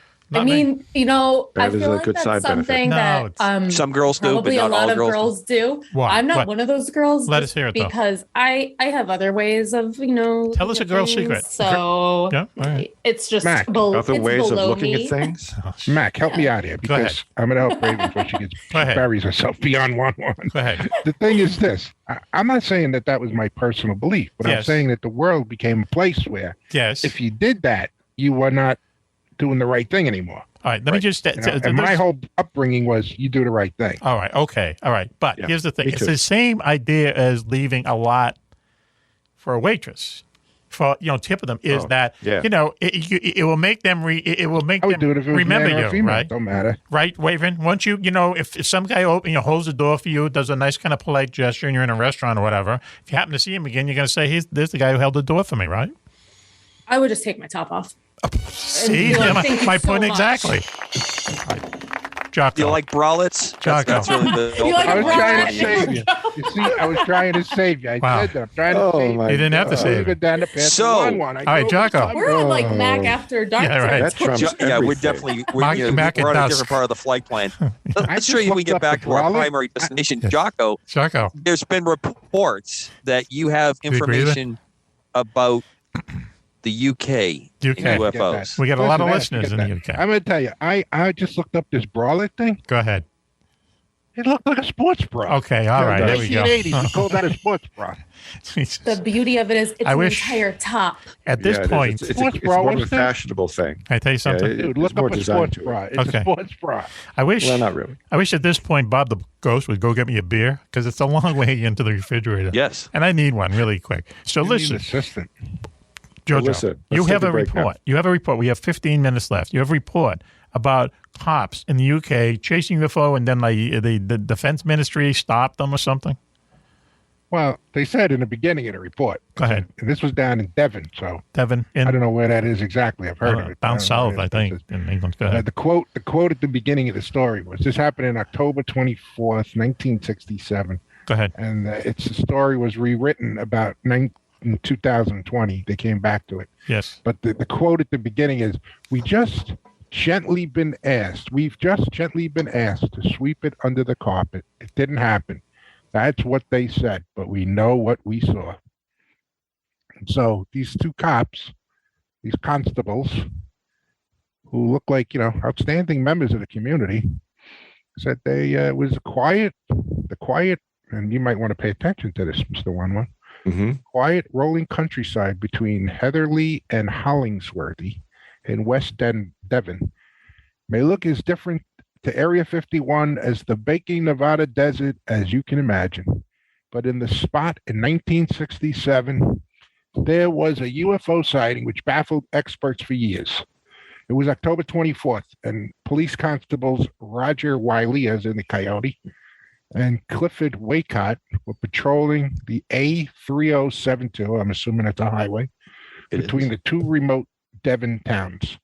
In the chilly hours of early morning, the two officers spotted that what later became known as the Devon Cross, a brightly illuminated star-spangled cross capable of incredible speed and agility, hovering just over the tree line. They claimed it was around the size of a commercial aircraft. The officers, who were just outside Heatherley at the time, tried to approach the object, making it as close as 400 meters before it started moving again. They said they had the impression that this thing was watching them. After reporting it to Oakhampton Police Station, they set off in pursuit, hitting speeds up to 90 miles an hour as they tried to keep up. But it was to no avail. It was simply too quick for them, as they spent almost an hour pursuing this bizarre object. The officers even woke up a man asleep in his car in a lay-by, I guess that's like a little rest area, a 29-year-old holiday maker from Luton by the name of Christopher Garner. He confirmed what the officers had seen. This guy sounds like he might have been a little bit intoxicated and maybe couldn't drive, so I don't know how good his confirmation of this was. Go ahead. So the extra police units were dispatched to the scene, but found nothing. It definitely... sorry, wait, I lost my place here. Excuse me. It's okay. It was definitely there, and definitely either manned by some sort of being or remote controlled. Uh-huh. It was definitely being controlled to view our cars, said PC Wiley, in black and white news footage from the time. It was no question whatsoever if it was a figment of my imagination. On various points of its journey, it was attaining high altitude, and it was down to treetop level at other times. Wow. There were no sound that I heard at all. There was no outside sound apart from the car itself. Constable Wiley just said, "Here we go then," and we drove off after it. Continued PC Wycott. Mm-hmm. It was just in front of us. We were traveling very fast. The acceleration of it was terrific, so we never got under it to hear any sound. The episode baffled police, and the RAF denied it was anything to do with them. They insisted no craft capable of both hovering on the spot and supersonic speeds had been invented. Not yet, I guess. 67, yep. I think we can do that now, right? And not long afterwards, officials from the Ministry of Defense were sent in as an investigation began, results from which were classified until 2005. I don't know why it would be classified for so long if it was nothing, right? Probably 25 years or something. Go ahead. Yeah, probably something. Is there a limit how long that stuff can be classified? I think each thing is different. We're just saying, probably stuff from Lincoln's assassination is still classified. Right, yeah. So the government can set classified. whatever date that they Yeah, want. they could just keep extending it. Okay. Codes and stuff. The officers were questioned while also being reminded that they were both bound by the Official Secrets Act. Mm-hmm. It was not the first UFO sighting in Devon around that time. In April 1967, a dome-shaped object was sighted over Brixton at around 1,600 feet at noon for approximately 1 hour.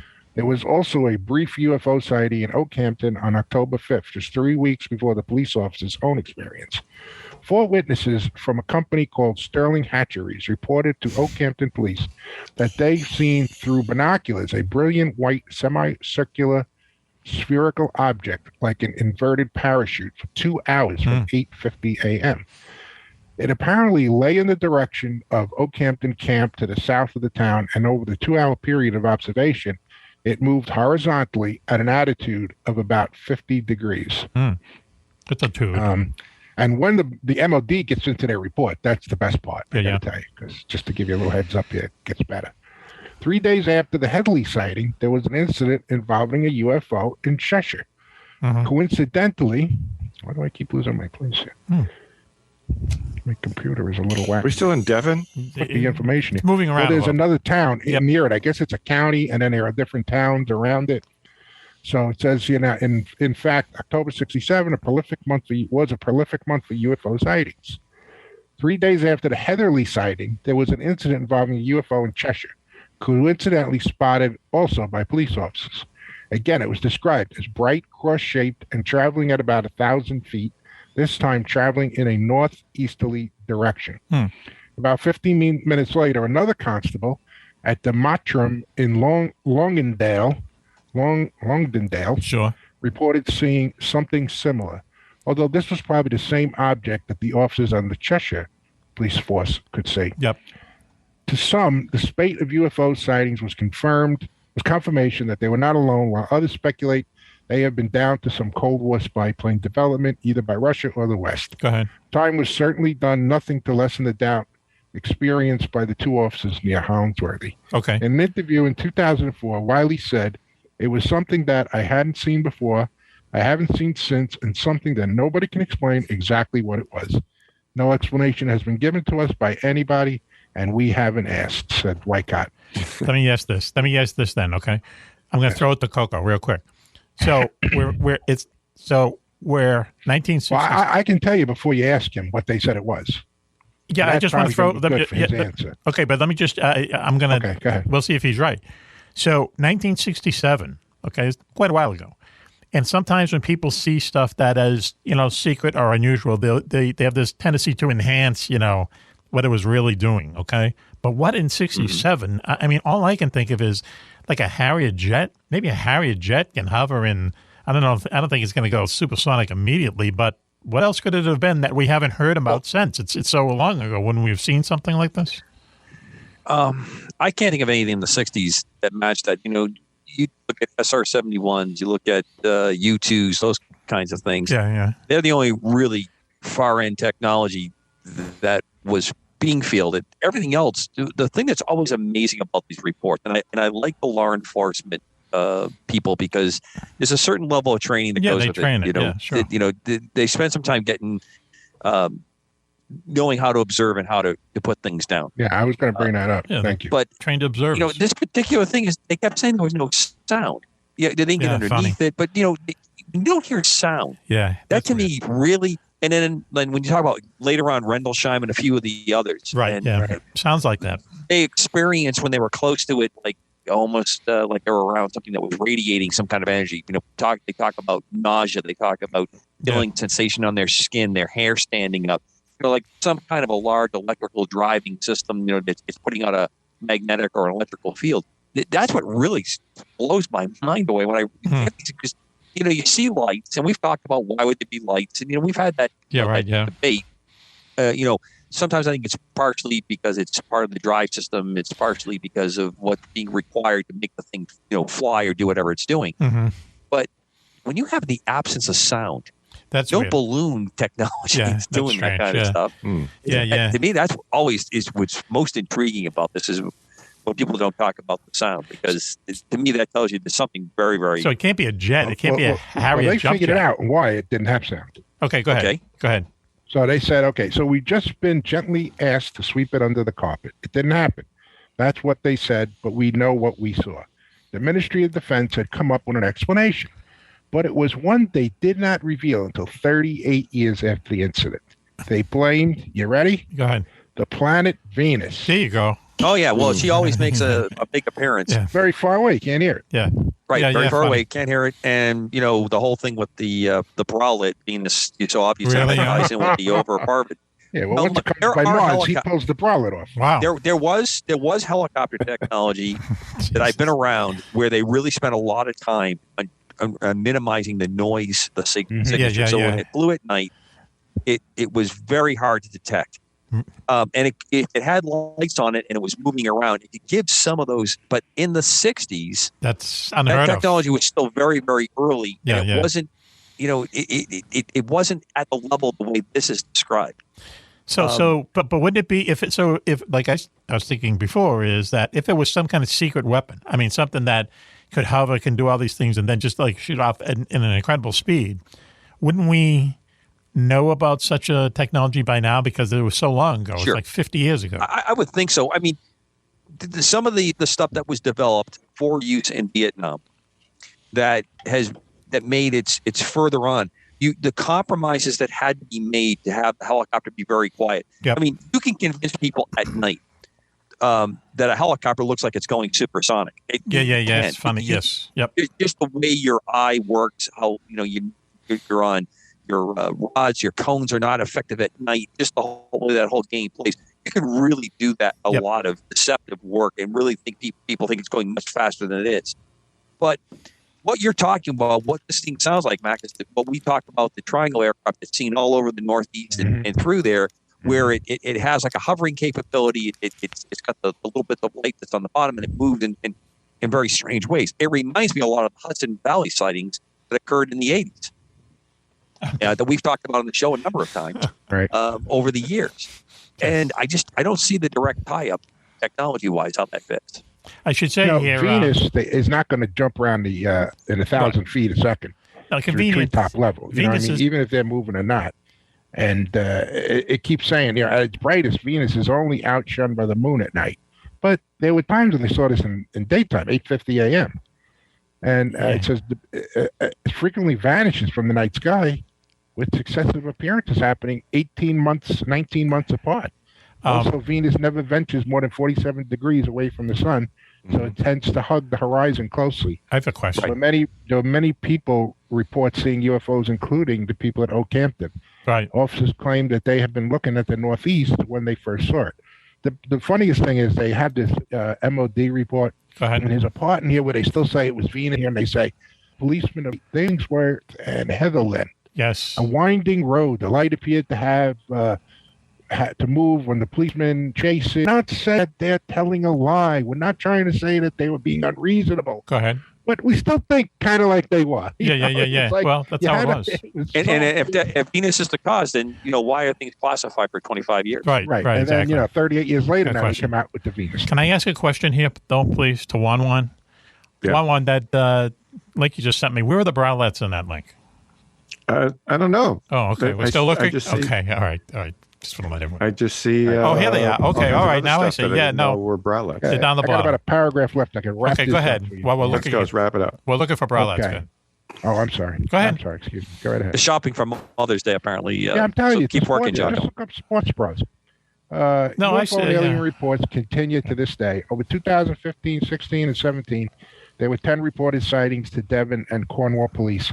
According to Freedom of Information requests, 2 in Exeter, 2 in Plymouth, 2 in Redruth, and 1 in Hollington, Darwish, Toro, and Falmouth. Yes. The nature and probably the veracity of those reports vary, with one caller claiming an alien was stood in the corner of their room. Another saying he was only taking part of his medication and now seeing aliens. While the third stated she saw a UFO being chased by a stealth jet up the MI5.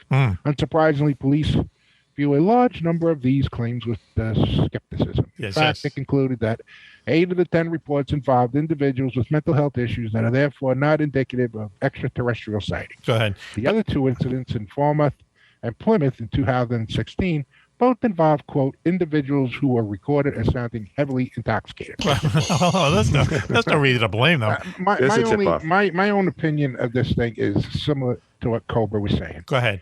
Police officers from the very beginning are trained observers. I don't Yes. care what anybody tells you. Go ahead. I think I've told this story before. The day I went to take the test for the police department, the Yes. written test, I sat down. They showed us these pictures and drawings of a crime scene. Go ahead. I said, okay, take a look at this. You know, all right, this is what you'll be dealing with. Now, all right, hand it back. They went through the test. 25, 30 minutes later, the next part of the test, they give us a blank piece of paper. Go ahead. Recreate what you just saw in that first thing. Huh? Huh?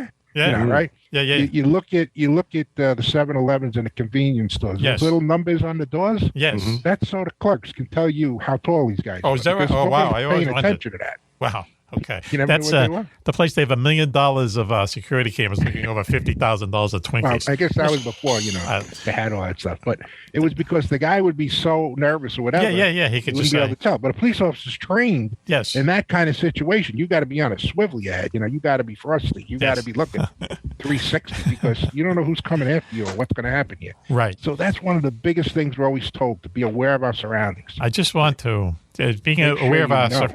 I'm being aware of our surroundings. I should inform our listening audience that Coco has changed his background from some kind of dog fighting type thing to what I'm going to guess are bralettes. Is that right, CC? Yes, and I wanted to make sure that I reflected the these are all made in Britain.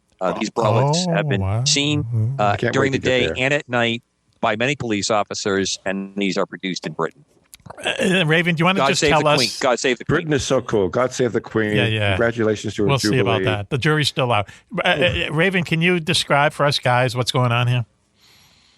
So I mean, this is basically what, any 20-something would wear to the club Okay. on any given night, regardless of the weather. Is it underwear? It's like it's a camisole, but less Once again, with a bra. foreign word to me. Camisole. Is it something is it underwear or is it just something you wear, kind of outerwear underwear? It's both. Wow. You Wow. need the support, and you have the fashion to go with it. Is that right? Yeah. Wow. That's Yeah. It's there not you like, go. you know, One. You should be a an copy underwire bra, and you got to wear something over it. This is all in one. Huh. It's an everything. I mean, Really? honestly, you could wear this to bed, a Yeah. funeral, maybe. Hang on. Really? A bar mitzvah. If you Bar wear it to mitzvah? bed, I'd This be all is an over it. all-in-one All around, really, yeah. fashion piece. Huh. Wow. You learn Yeah. something new every show, don't you? I didn't know until one started I bombarding. tried to me. find a camouflage one for you to be more in line with Camouflage would be cool. Yes. I'm sure they have that on the website and that give me a couple JJ seconds linked. here. Maybe I can dig something up for you. Maybe Give me they'll a second. sponsor us. Huh. Check one of my That'd be catalogs here. cool. I got to ask Jocko a question because he talked about an area that I want to visit as soon as possible. 2 minutes.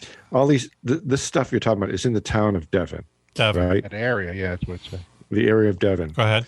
And while you were talking, I just Googled Devon because I never heard of the joint. Okay. What do I know about the UK? 1,000 pictures of girls named Devon came up, but go ahead. Actually, pretty close, but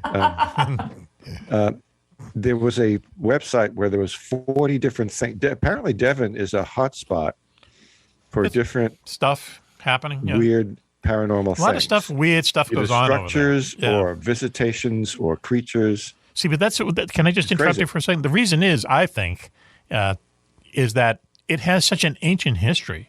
Do you know what I mean? The Romans were there 1,200 years ago, and a lot of stuff has happened there. And I think it's just whatever causes this, paranormal I think stuff. folks are also in tune to it, Mac. I think a little more, yeah. the Islanders there are much more in tune to Yeah. it. And it's small. That's another thing, too. I mean, when you look at the size of England, you can consider other trouble they've caused around the world, right?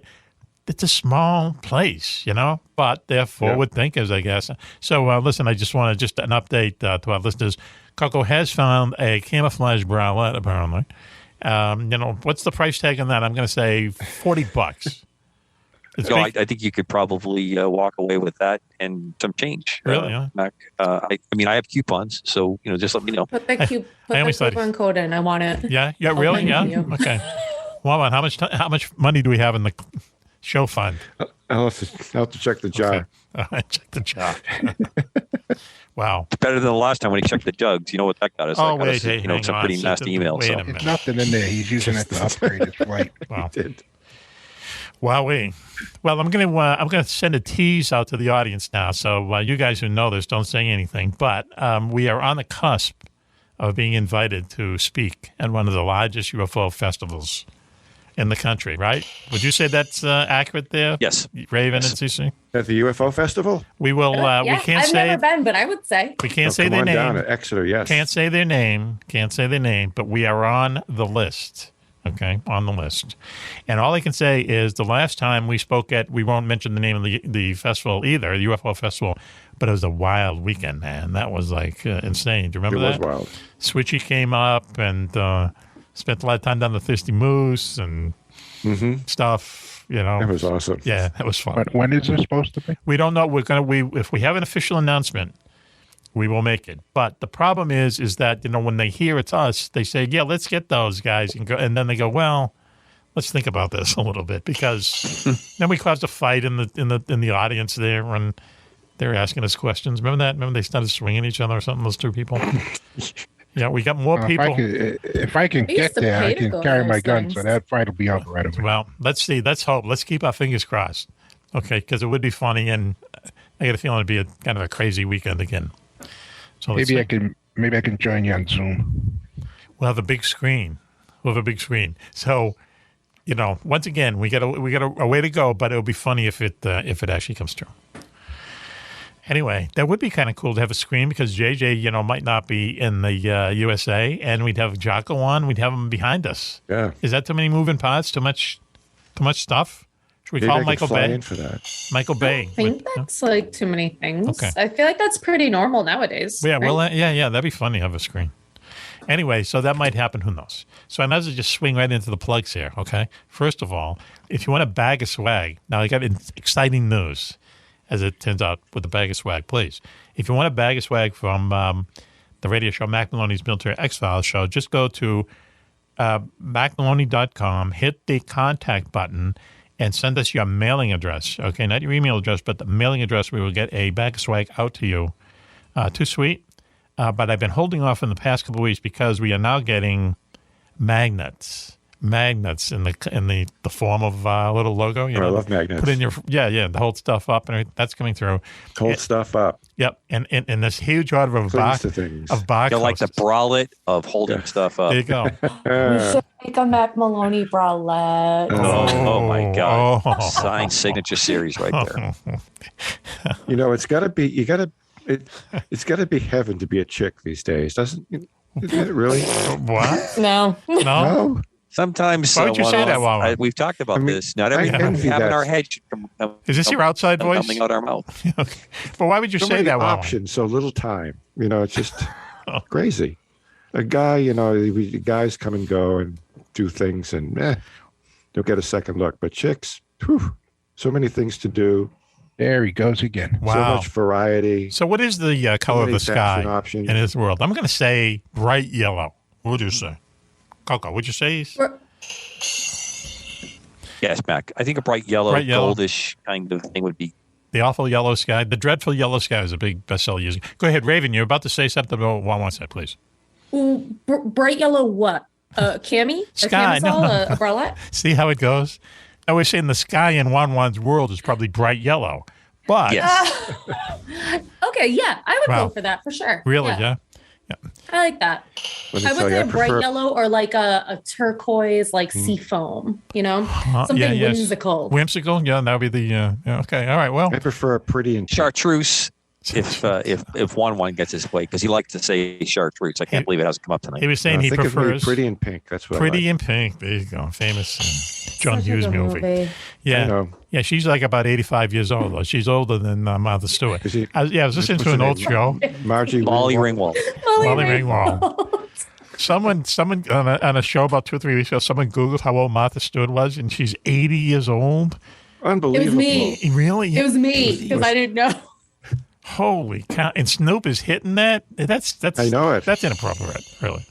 I love Hitting it them. hard too. Is that right? Is that what you hear? Yeah. Boy. They have He such a knows. great relationship. Okay.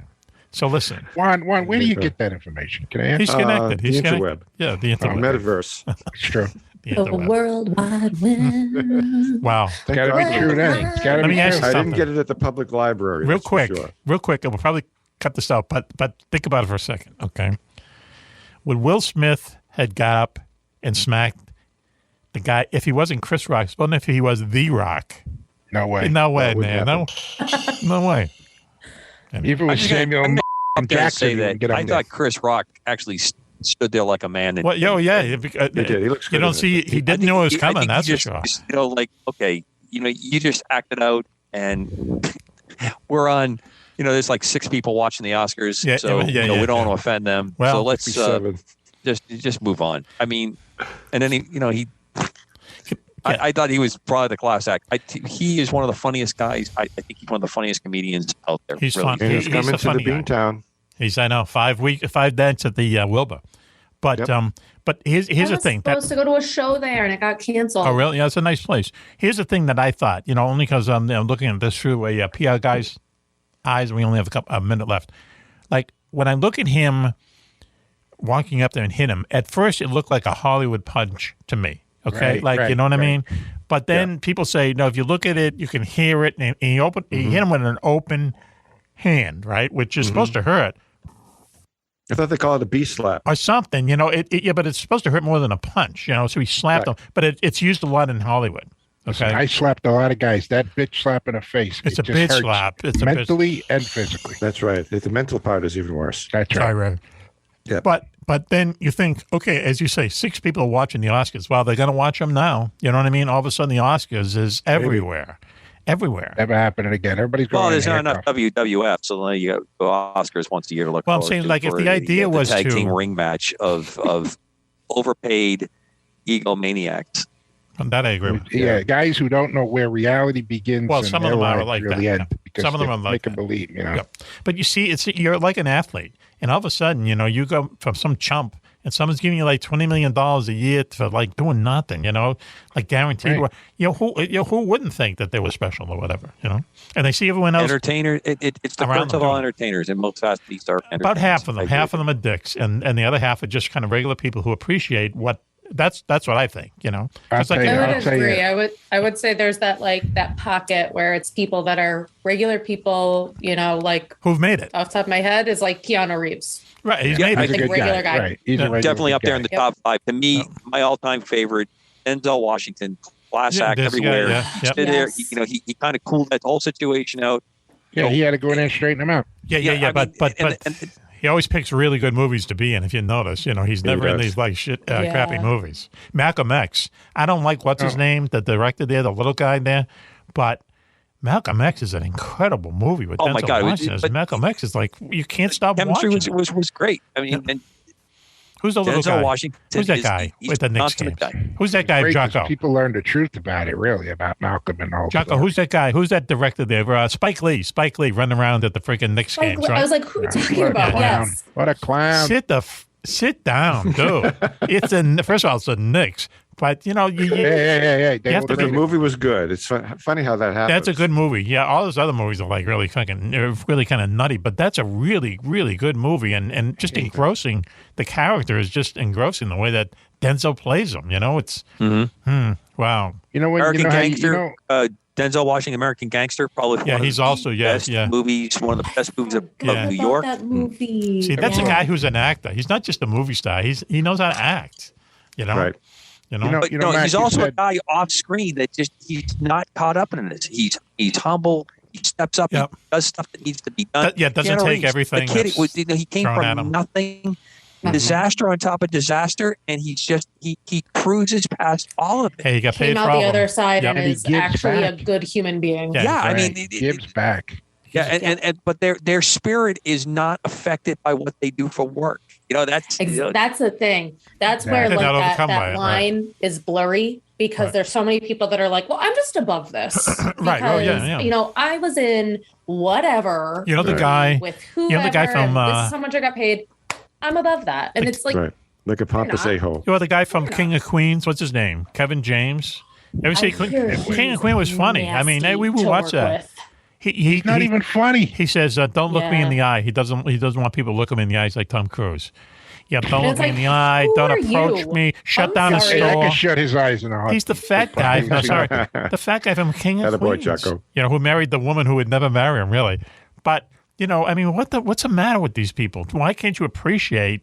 They're mental cases, Mac. They're playing people that are never going to be them. Yeah. They don't know who they are. They just know how to act like somebody else writes on a paper. Well, for them. a lot of them are really like you got unstable. Robert De Niro, threatening to kill the president, punch him out, and Johnny Depp, the same thing. Madonna. Okay, I mean, what Don't say anything about Johnny Depp. Johnny Depp. He's a cool guy. These guys are so out of it. They're so out of it. No, I don't agree. Johnny Depp, I think, just lives his life like, hey, I'm just going to live my life the way I don't care what anyone says. Obviously, he got real. But Amber Heard. Let's be fair. But you know how you said before, what's going to stop this kind of stuff? What stops them from that? I never Their said that. handcuffs. The bracelets are on. Everybody's equal. They understand. Maybe Johnny Depp's into that. Listen, let me just say this, though. It Okay, does. let me just say this about Johnny Depp, okay, that we have to wrap it up soon. Johnny Depp was married to Amber Heard, okay? She has driven like 4 guys nuts. Raven is giving the thumbs down. But there's got to be, you know what I mean? There's got to be something maybe we can't understand that she would, and she's okay looking, she's not the greatest, but there's got, you know what I mean? It's like Ava Gardner and Frankie. What's up with that? Something, you look at it and go, what's up with that? But there's got to be I'm on something. Johnny's side with that I have relationship. so many things to say. Go ahead, Raven. Ava Gardner and Frankie? Well, Ava Gardner drove You Frankie thinking of crazy. Mia Farrow, maybe? No, Ava Gardner drove Frankie crazy, and Frank Sinatra did the first. He did the first concept album called "The Wee Hours in the Morning." All the songs about Ava Gardner. How when she broke up with him, he was just he couldn't live without her. I mean, as much as he was like a punk, he really kind of invented a lot of things. Whoa, what? No, I didn't say a punk. You know what I mean, right? St. Francis, what? Yeah, there you go. Hey, Raven, you were going to say something. Raven, you're going to say something about what we were saying. What we were talking about. Go ahead. I have so many things to say about this because I feel like Amber Heard is a mentally ill manipulator. Go ahead. And you can cut this out if you want to, but I think that she's awful. French. So I think that she completely abused Johnny Depp to the point where he's afraid of her. I and agree. You can see it. There are interviews where he's physically afraid of her. Wow. And I agree. it's that disconnect where, only women are Victims? at the hands are victims. And, women are, but men can be victims too. I gotta tell you, this is my a big time in the case. military, I dealt with this equal amount of spousal abuse where the wife was dishing it out and the husband, it had nothing to do with the physical size or capabilities. It was all those weird social things that were brought into it. Yeah, and you can't touch mama would square away pretty quick. Some pretty tough situations, and guys were really embarrassed to talk about it. It was crazy. Right. It's crazy stuff. You can't do anything. Well, I'm sorry. What's Right. that? I'm sorry. Mrs. Cobra's calling me. Is the show almost over? I don't want to get in trouble. See, I don't. I see you punching out. I don't there. believe that. I'm right behind you. Anyway, wow. Here we go. So why don't we say this? Thank you. Let's go around the horn.